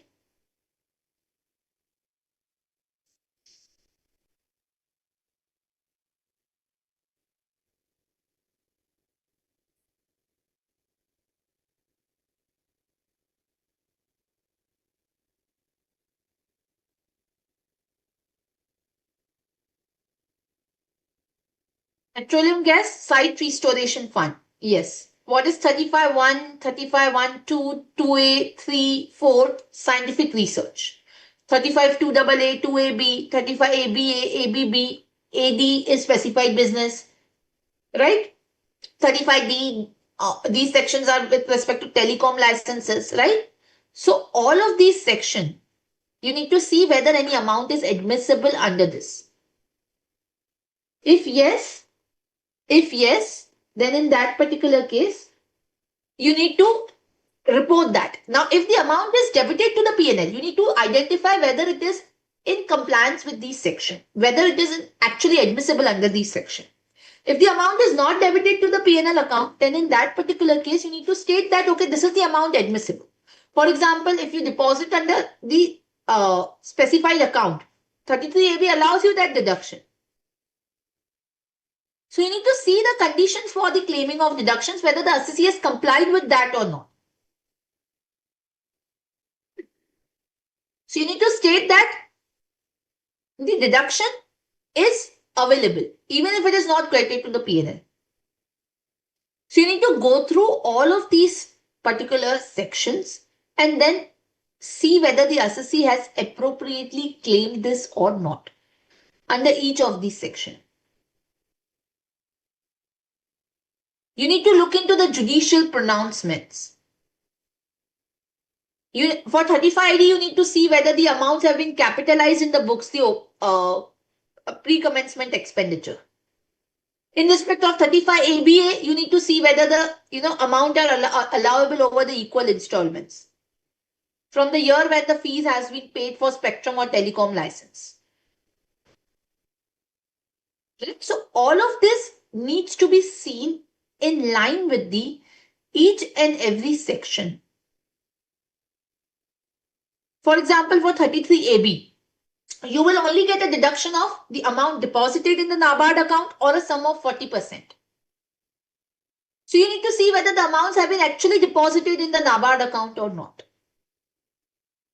prior to the due date of before the expiry of the 6 months from the end of the previous year or before the due date of return of income. Same goes with the site restoration fund. You get the deduction of amount deposited or 20% of the PGBP. Then in respect of 35(1), if you are claiming the scientific research expenses, it should not be a capital expense. It should be an expense relating to the scientific research related to the business. If it is if it's before the commencement of the business and it's in relation to the salary expenses or purchase of material, then you can claim it within the 3 years. However, these expenditure have to be certified by the prescribed authority. In case of the contribution to the approved research association, universities, in respect of the research expenses which are there, whether these funds are approved or not, to whom these expenditure have been paid. In respect of sum paid to any Indian company to be used for scientific research, the Indian company should also be registered having the object of scientific research. So you need to verify that. Right? You need to verify these particular points. In case of capital expenditure under 35(1)(4), it should not be on the land. Right? Even in case it's a pre-commencement expenditure, this should have been claimed within 3 years and no depreciation has been claimed on that asset. In case of the sum paid to a national laboratory or IIT, whether that is registered, whether that has been approved by the prescribed authority, so that you need to examine. In case of the telecom licenses, spectrum licenses, any expenditure which is of capital nature, that can be claimed over the life of the contract. And that has to be allowed over the relevant previous year when you commence the business. Right? So, that all things you need to verify with respect to specific expenditure.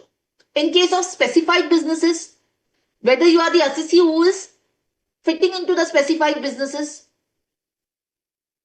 right? It should not be for the land or goodwill. In case of the pre-commencement expenditure, you get amount equal to 1/5 of such expenditure for each of the 5 previous year. Then you need to see what is the 5% of the capital employed or cost of project. What is the capital employed which is taken into consideration? Security premium should not be taken into consideration in light of Berger Paint ruling. So you need to identify all of that. In case of the demerger or amalgamation, again the expenses you have to take within the period of 5 years, 1/5 each year. In case of voluntary retirement expenses, again you get it for 5 years, 1/5 each year. Right? So you need to mention all these points in the clause relating to this. So the tax auditor is required to examine the eligibility of the expenditure or payment for deduction and compliance of these conditions. Are we clear?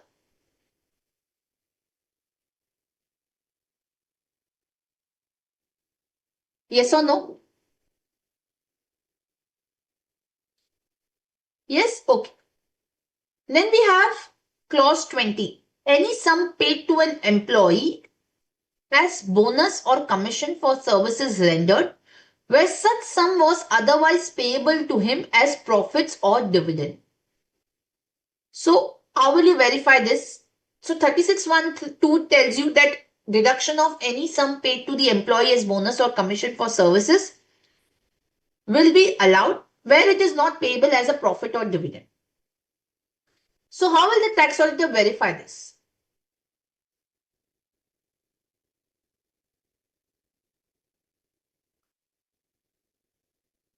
So here the tax auditor is just required to mention the amount. Here he is not required to decide whether it is allowable or not. Right? So if the bonus or commission is paid in the nature of profit or dividend, it will not be allowed as a deduction. But under clause 20, you are required to only express the disclosure of the amount and not your opinion that whether it was allowable or not. So here the tax auditor is required to verify the details of the, he should obtain the contract details of the employees and should state the amount specifically over here. That what is the amount paid as bonus or commission for services rendered. That's it. Simply like that. He's not required to give any opinion in respect of this. Are we clear? Next is details of contribution received from the employees for various funds as referred to in 3615A, namely the nature of the fund, the sum received from the employees, due date of payment, actual amount paid, and the actual date of payment to the concerned authorities. So if you know, employees' contribution to the ESIC PF will be considered as the income of the employer under section 224(10). A deduction is allowed under section 3615A if the amounts have been deposited by the due date of fund. Now under this clause, the details have to be mentioned as to whether it is ESIC or PF. What are the contributions? What was the due date for payment? When it is actually paid? And what is the actual amount paid? Again here the requirement is only the disclosure. You don't have to mention your opinion that whether this is allowable or not. Now how will you identify this? How can the tax auditor identify this?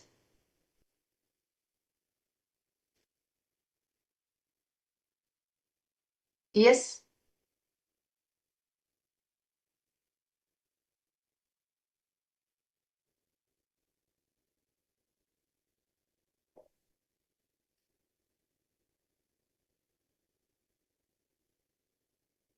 Respective returns, yes, very good.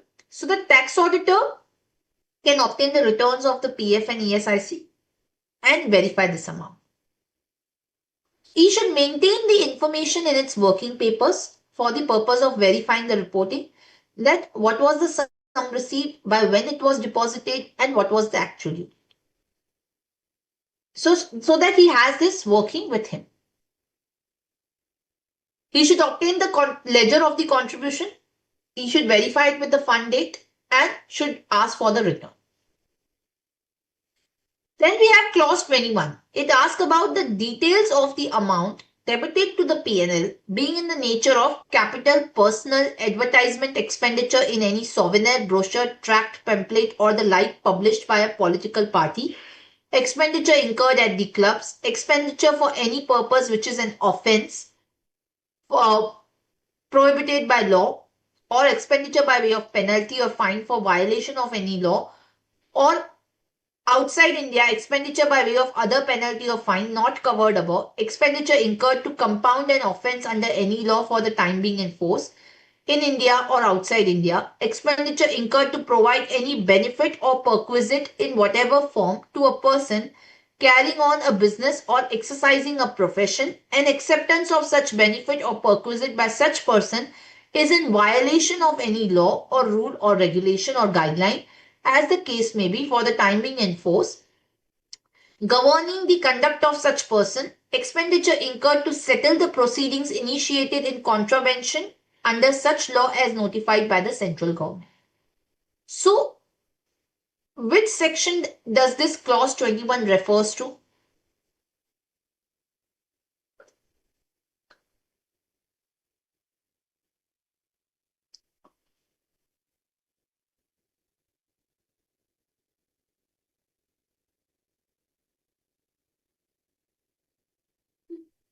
Section 37. Yes, very good. Now, in respect of first the capital expenditure, revenue expenses are allowed, capital expenditure are not allowed. Now, how will the tax auditor verify this?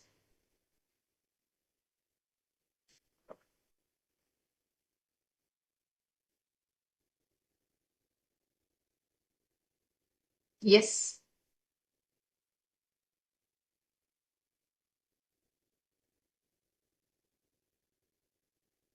How will he verify?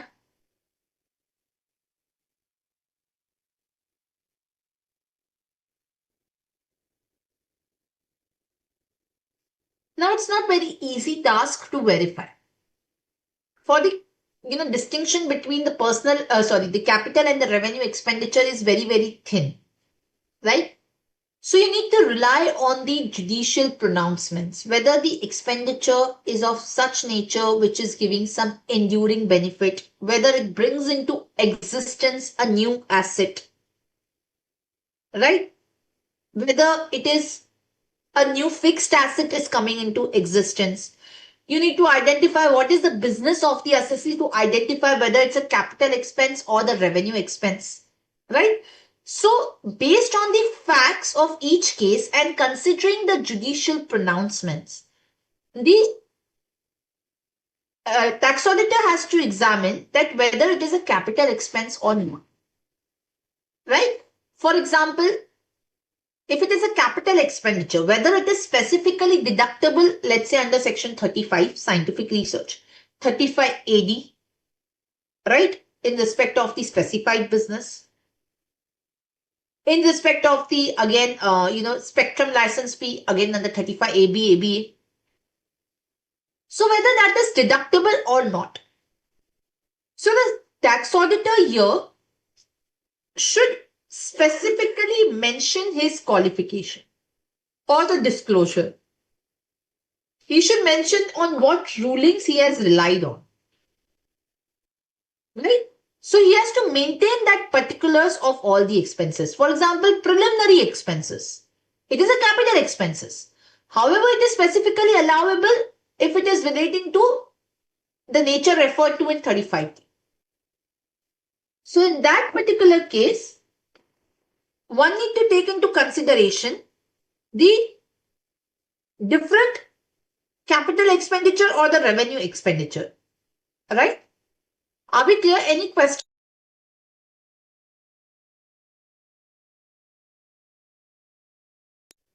Are we clear? Okay. Next is the expenditure of the personal nature. Now, how will you determine the personal expenses? Now, personal expenses, again, you need to see whether, there are certain expenditure in the nature of travel, because, certain times you will see that there is a car in the balance sheet.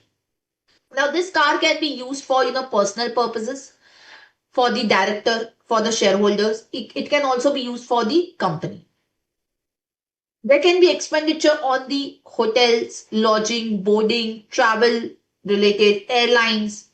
So there you need to, conduct the interview with the management, obtain the management representation. There can be kind of expenditure which are, for the travel of the vacation, but booked here as a business travel expense.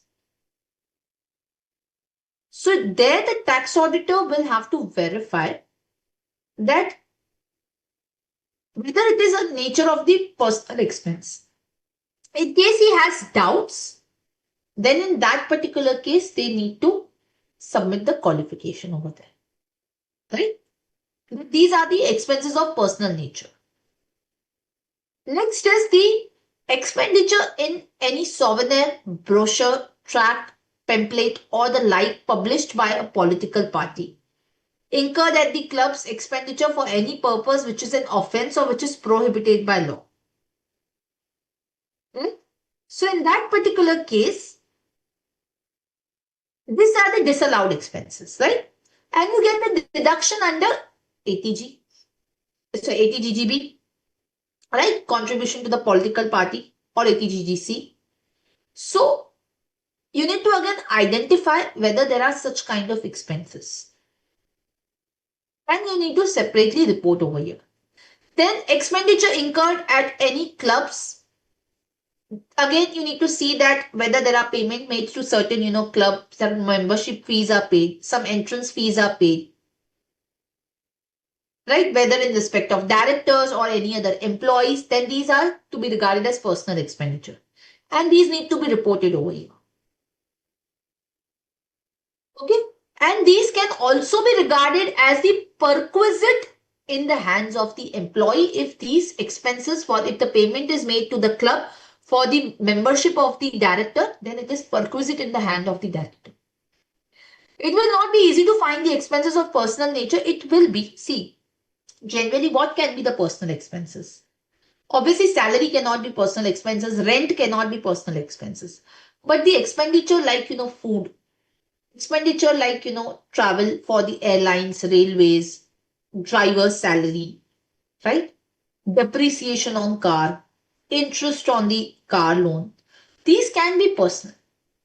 So either, the judicial pronouncement says that, 30% can be disallowed directly, considering that some of it can be personal.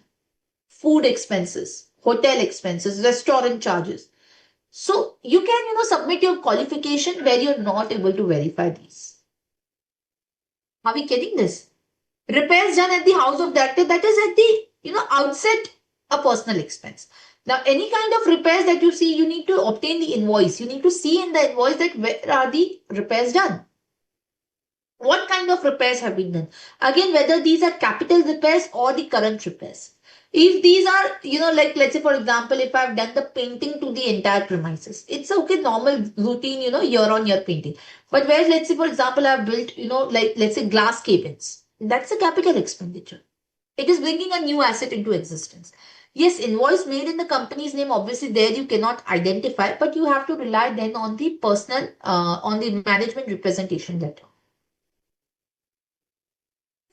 In case the credit card payments are made, then you need to again, carefully scrutinize that when, how, where these payments are going. So this needs to be very, very carefully examined. Okay, to identify what are the nature of the expenses. Then, in respect of, sorry, one second.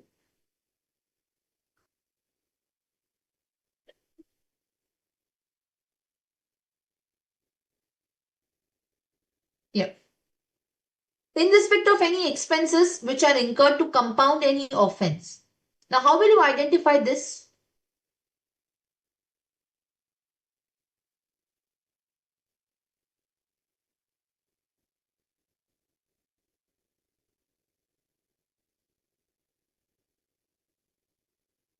Yes, how will you identify the expenditure for any offense, for compounding of offense, for any benefit or perquisite which is not permissible under any regulation?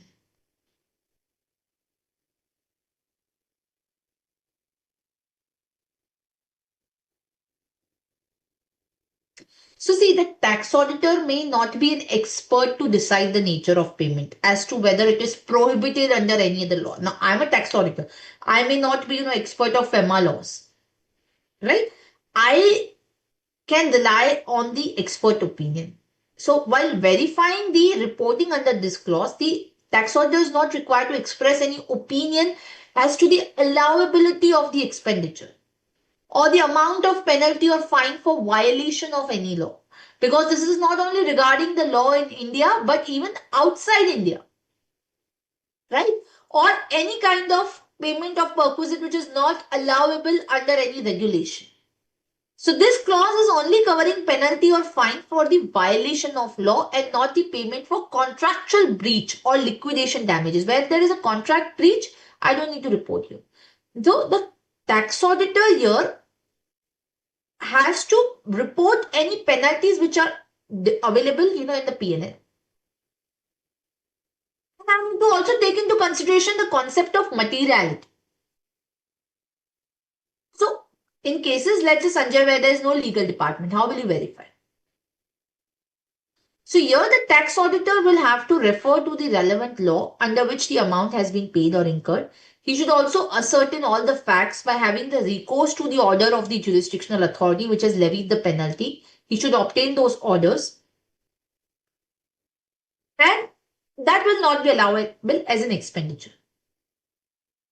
So any expenditure in consequence of the violation of law like penalty or fine for evading provisions of the income tax, FEMA, GST cannot be claimed as a deduction. Right?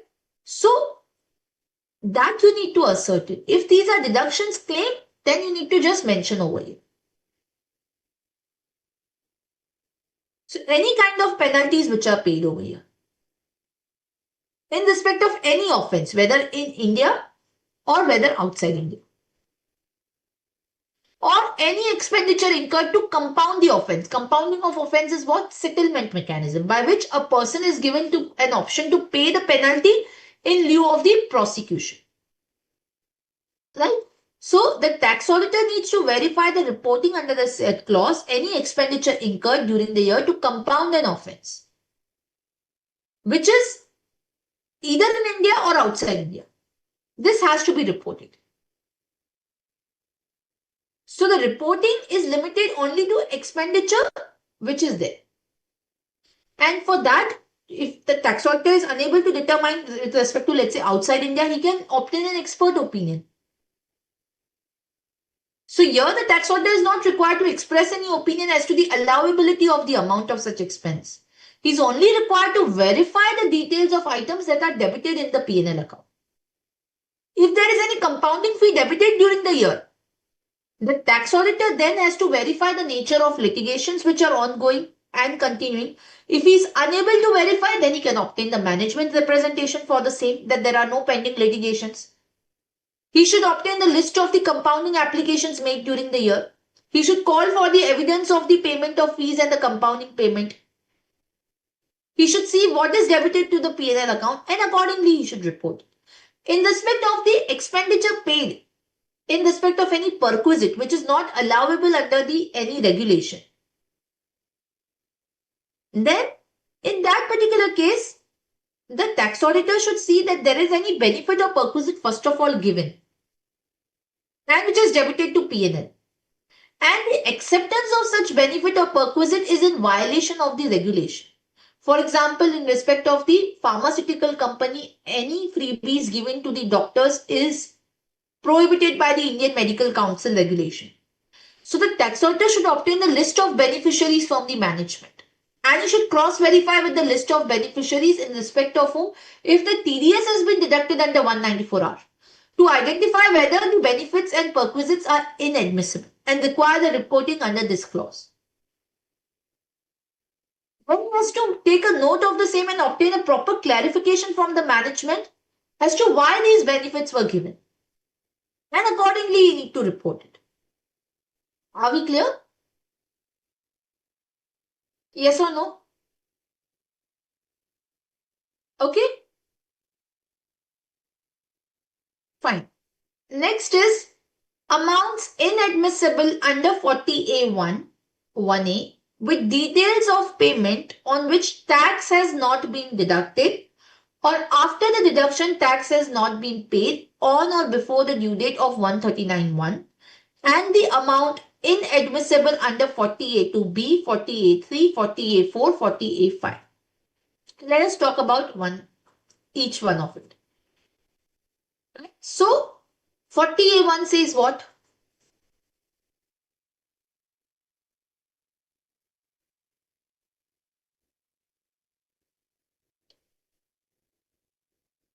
What is 40A1?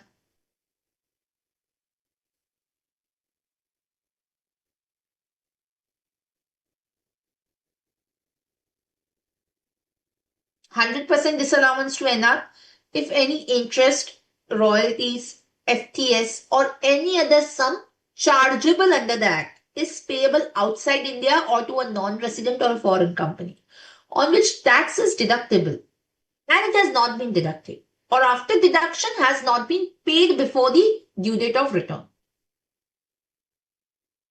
So that needs to be reported. Now, first of all, you need to see that whether the tax has been deductible and has not been deducted. So you need to identify whether the income is chargeable first of all. Because it says interest, royalty, FTS or any other sum chargeable. If it's, let's say for example, I have made the imports. Imports are not directly chargeable under the Income Tax Act. So I need not deduct the TDS. If it's an exempt income, I need not deduct the TDS on that. So whether it's an income chargeable, only when the income is chargeable, whether the TDS was required to be deducted. Let's say for example, under the DTL, there is no TDS required to be deducted. Let's say for example, if it's a fees for technical services paid outside India for the business outside India, there is no TDS required in that.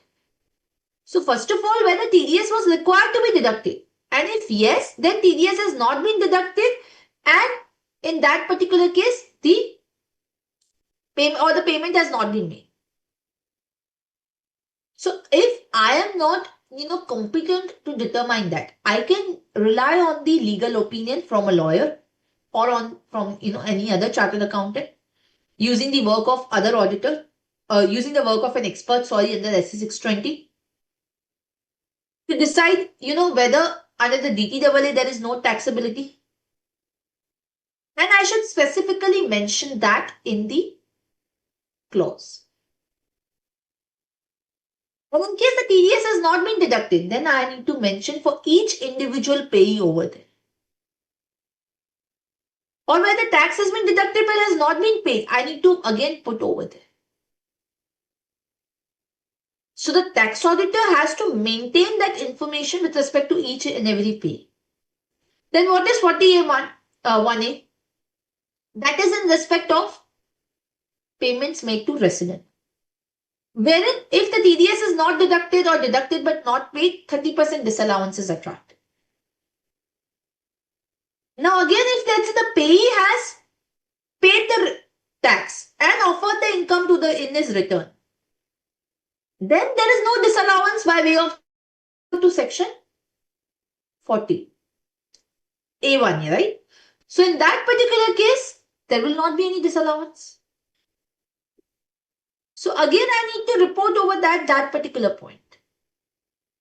So I need to report the details of the payment, when the payment was made, what was the amount of payment, what was the nature of the payment, to whom the payment was made, what was their PAN.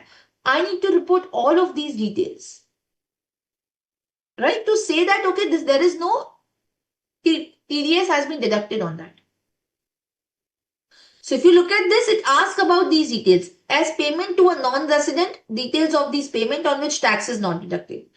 Under details of the payment on which tax has been deducted but has not been paid during the previous year or in the subsequent year before the expiry of the time, under 139(1). This should be 139(1). They have mistakenly put 201. Then under 40A1A, what are the details of the payment on which tax is not deducted or deducted but not paid? Are we clear?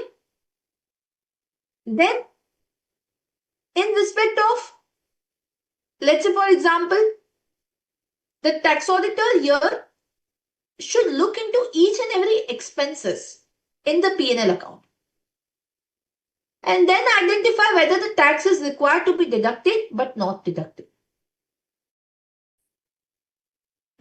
or if deducted but not paid within the time limit which is given. So here, for each and every pay, you need to report it. Then what is 40A2? A wealth tax, that is not applicable now. Then what is 40A2B? Any amount paid by way of royalty, license fee, service charge, right? Which is payable to a state government. So that the tax auditor can verify and report. Then we have amount of salary which is paid outside India to a non-resident in respect of which tax has not been deducted or deducted but not paid. So again, you need to report it over here specifically, right? Then in respect of 48(3), that you need to mention it again, the payee wise. Then 40A4 is payment to a unrecognized provident fund. Again, you need to identify whether the payments have been made to a provident fund from the returns, whether it's a recognized or unrecognized provident fund. And 40A5 is any tax paid by an employer on non-monetary perquisites, which is exempt in the hands of the employee. So the tax paid by the employer on the non-monetary perquisites is not deductible in the PGBP. So that you need to report it. Right? So basically, in respect of this, you need to identify each and every information and report it over here. Are we clear? Yes or no?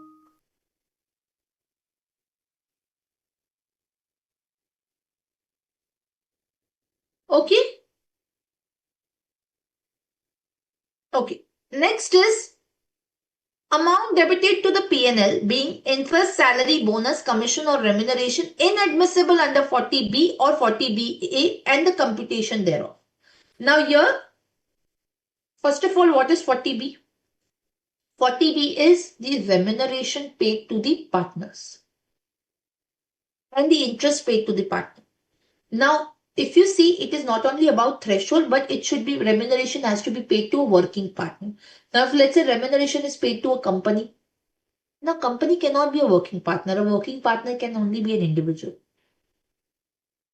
Remuneration should be pertaining to the period of the partnership deed. It should be authorized by partnership deed, right? And it should be subject to the limits which are given, which is 6 lakh of book profit, or in the case of loss, 3 lakh or 90%, whichever is more. On the balance book profit, 60%. So basically here you need to ask for, first of all, the partnership agreement. You need to compute what is the allowable salary. Similarly, in case of interest to the partners, it should pertain to the period in the partnership deed. It again should be authorized by partnership deed and should not exceed beyond 12%. So again, you need to see whether it is available on all capital balances, on only current account balances, capital account, fixed capital account balances. So here the auditor has to obtain from the assessee a detailed working of the remuneration. He should go through the partnership deed, any supplementary deed which is effected, to identify what is the remuneration and the interest allowable.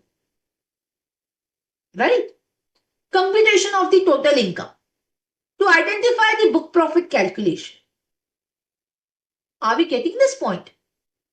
40BA is disallowing any remuneration paid by the AOP to the member, interest or remuneration paid by the AOP to its member. That is specifically disallowed. So the tax auditor should maintain the amounts which are debited to the P&L in respect of the salary and remuneration. What is the amount admissible? What is the amount inadmissible? And should clearly provide their remarks in respect of that. Are we getting this, students? Yes or no? Any questions? Okay, fine. Next is disallowance under section 48.3 or deemed income under 48.3. Now what is 48.3? If the payment is made in cash more than 10,000, 35,000 for plying, hiring, leasing goods, carriage, by otherwise then by an account paid check, bank draft, ECS or the electronic port. Now this not only covers the current year expense payment, but even the past year liabilities which are paid in cash. So how should the tax auditor verify this?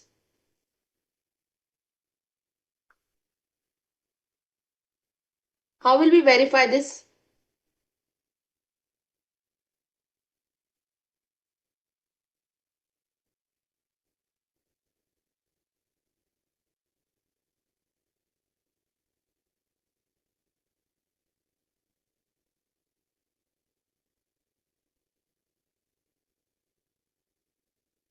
Yes, very good.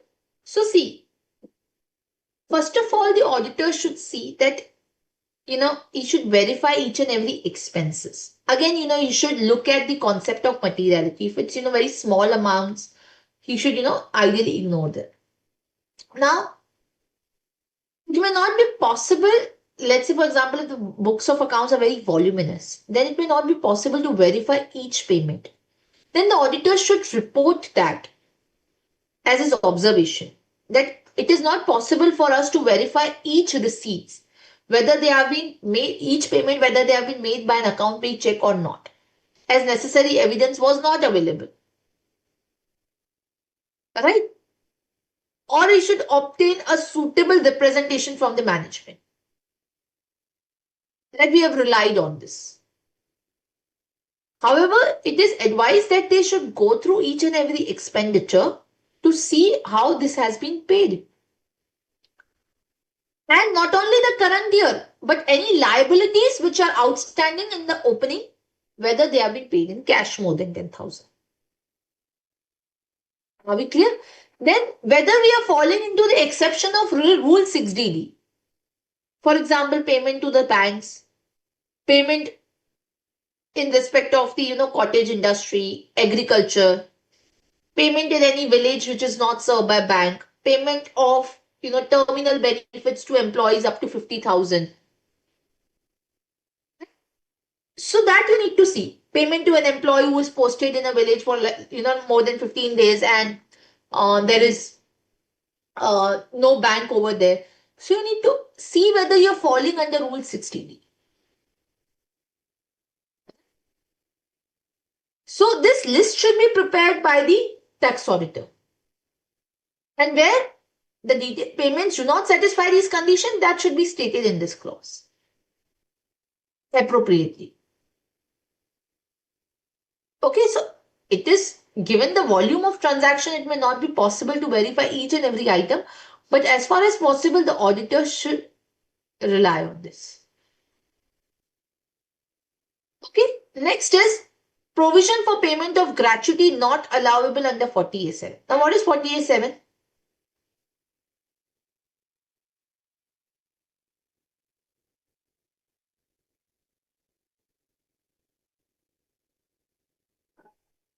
Provision for gratuity. So, no deduction shall be allowed for the provision for gratuity. You will allow the deduction only when the actual payment has been made by way of contribution to the gratuity fund, or to a trust for the benefit of the employees in light of the Supreme Court ruling. Right?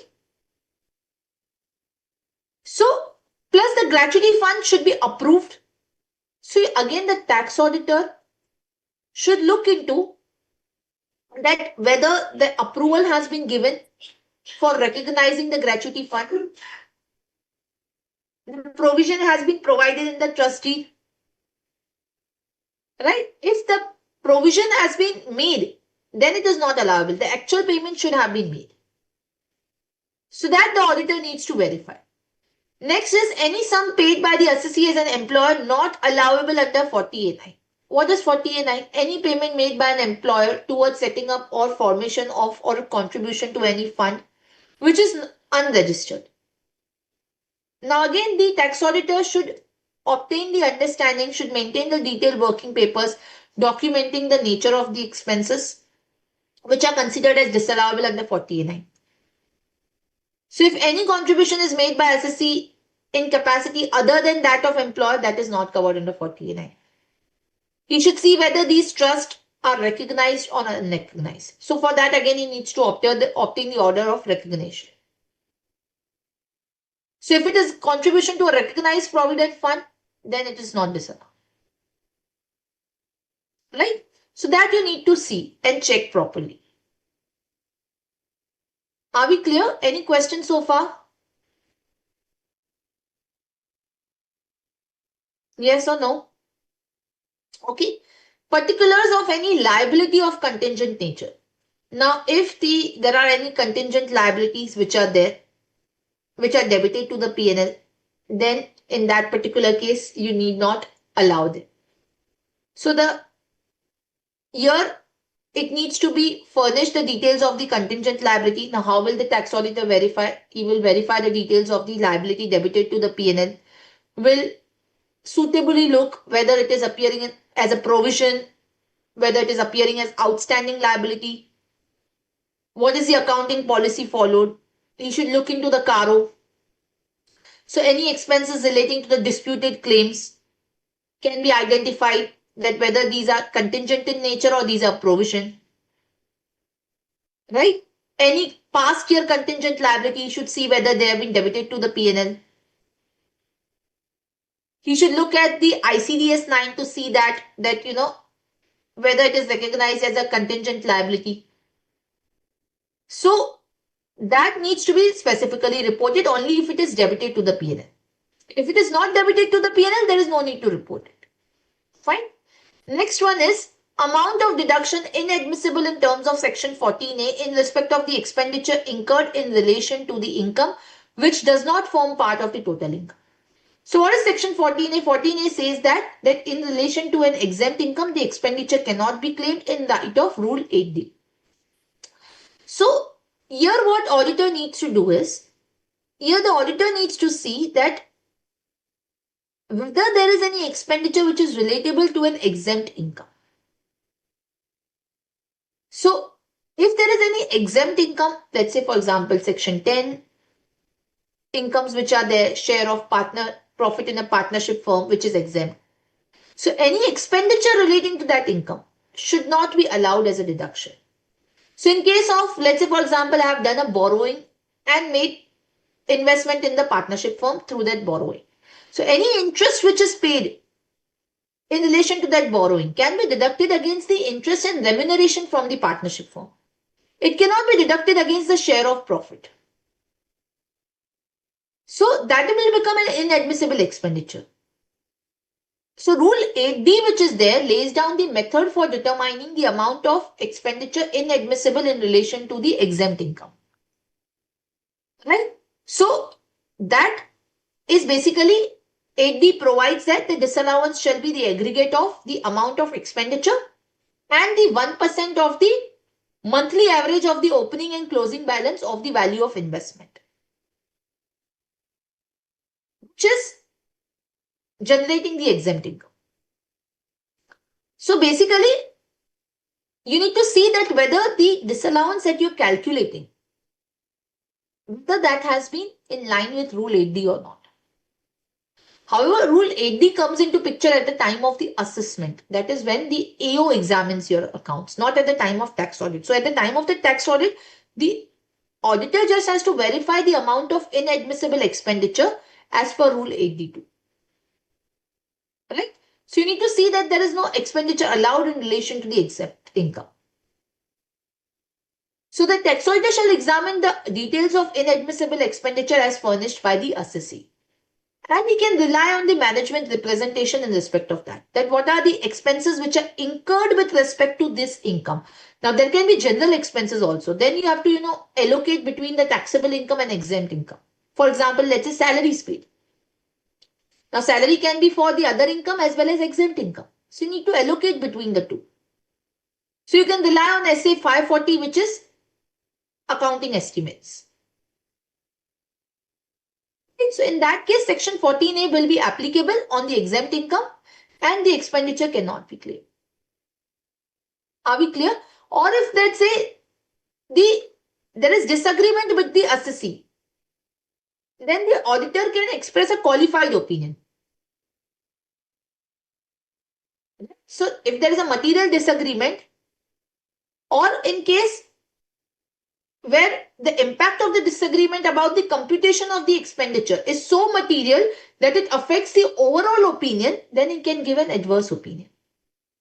Or if he is not able to support that particular expenditure itself, there are no supporting documents, there are no basis for the claim of the inadmissible expenditure, then you can put a disclaimer of opinion also. Are we clear?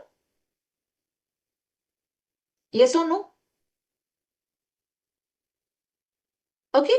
Last one is amount inadmissible under proviso to section 3613. What is 3613?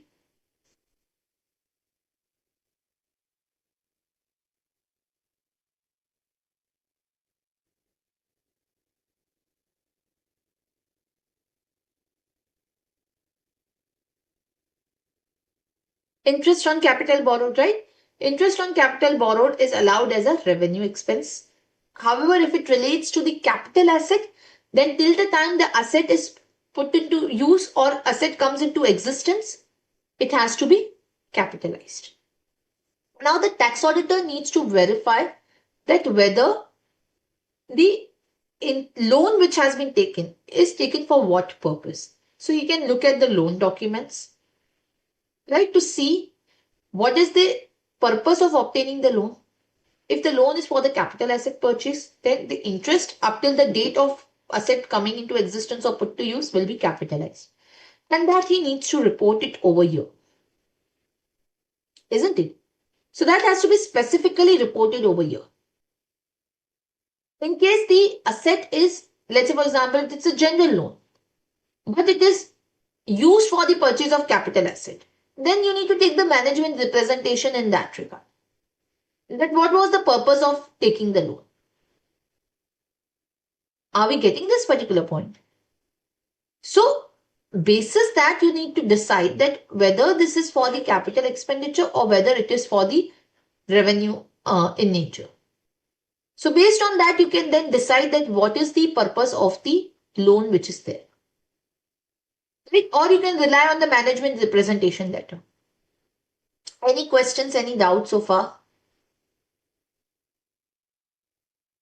Yes. Yes, any doubts, any question?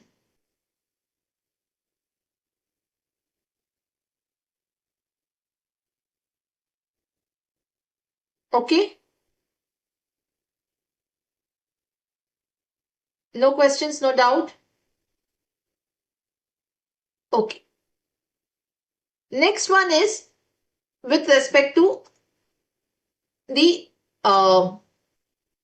MSME payments. Amount of interest inadmissible under Section 23 of the MSME Act, or total amount required to be paid to a MSME as referred to in Section 15 of the MSME Act during the previous year, of amount referred to in 2 above, amount paid up to the time given under 15, and amount not paid under the time given under Section 15 of the MSME Act.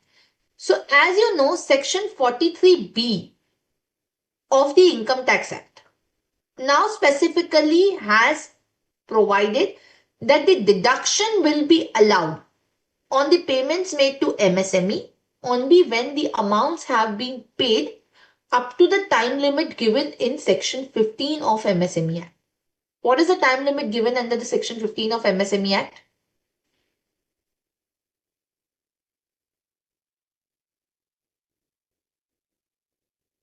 So if there is no agreement, then maximum 45 days. If there is an agreement, then the time limit given in the agreement, right? Or 15 days. Yes or no? So, first of all, in the first clause, it is asking the amount of interest inadmissible under Section 23. So, any amount of interest payable or paid by the buyer shall not for the purpose of computation of income be allowed as a deduction. So, the inadmissible interest has to be determined on the basis of the MSME Act, which provides that from the date from which the interest will not be allowable. So, where a buyer fails to make the amount of payment to the supplier within the time limit of Section 15, the buyer is liable to pay an interest from the appointed date at the 3 times of the bank rate, the interest amount. Now, that interest is inadmissible as a deduction over here. Are we getting this? And Section 24 of MSME says that notwithstanding anything under any other law, Section 15 to Section 23 will have the effect. So, Section 15 to 24 of the MSME Act makes a buyer liable to pay interest, but they by themselves do not require the buyer to make the payment to the supplier. Since the interest is penalty in nature, which is not allowed, which is in relation to an offense under MSME Act, therefore no deduction is allowable under Section 37 of the Income Tax Act. So the first part is that you need to report the interest inadmissible under Section 23. And the second part of this particular clause, you need to mention all the amounts paid to a MSME. All the amounts, whether you have paid it on time, whether you have not paid it on time. And then you need to give a breakup. What is the amount that you have paid on time? What is the amount that you have not paid on time in regard to Section 15 of the MSME Act? Are we getting this particular point? So, in this particular case, how will the tax auditor verify this? So for verifying the reporting under this clause, the tax auditor first must consider the provisions of the MSME Act. Respect of that, first of all, who are MSME? What is the meaning of the term micro and small? It doesn't cover medium. It only covers the micro and small enterprises. So what are the investment criteria for manufacturing and for service sector? It requires you to look into the plant and machinery investment and annual turnover. So you need to see that particular thing. So for micro, it is investment in plant and machinery 2.5 crore, and for small, it is 25 crore. Turnover 10 crore and 100 crore. Right. So whether that company to whom the payments have been made, the auditor should obtain a list whether they are micro or small. And for that, the status on the Udyam registration certificate can be relied upon. Are we getting this? So, in terms of that, the tax auditor should take the note of the MSME, which is micro and small, not medium. Traders are neither manufacturers or producers of goods nor service providers and hence are not covered under MSME. So if any payments are made to traders, they are not covered under MSME. Are we getting this? So if the client is retail or a wholesale trader, he would not be subject to 43BH. So benefits to the retail and wholesale trade are to be restricted only to priority sector lending. And MSME Act is not applicable in that particular case. So 15 and 16 section of MSME will not apply to a wholesale retailer. Are we getting this? So that you need to take care. So basically, you need to see whether there is an agreement in writing. If there is an agreement in writing, then the period agreed or up to 45 days. If there is no agreement, then maximum 15 days. Right? So you need to specifically mention that. Be clear? So the auditor should verify the financial statements, contain and should provide this particular information in regard to the MSME Act. Are we getting this particular point? Any questions, any doubts so far? Yes?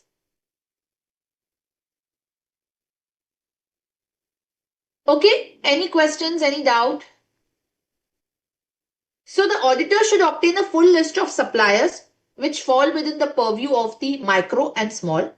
What are the payments made? Where there was a delay in payment beyond the time limit, that should be reported for. So first of all the payments needs to be reported and then the breakup needs to be given. Right? So you need to check that particular thing. You should also check it with the MSME return. So the MSMEs are required to, the client has to file the return MSME 1, right? With respect to the payments being made to the MSMEs. So you need to verify with that return also. Verify whether any interest is payable to them. Then that becomes disallowable if the deduction has been claimed. Right? So in that particular case, you need to see that what is the amount which to be reported over here is only all the payments which are made to the MSME. Are we clear? Any questions, any doubt? So the responsibility to properly identify whether it's a micro and small enterprise is on the client. It's not on the tax auditor. The tax auditor's responsibility is only to verify whether they have correctly classified and whether the reporting has been correctly made in this or not and within what time limits the payments have been done. Okay. So with this, we will stop here for today. If there are no questions, I think we can continue in the next class.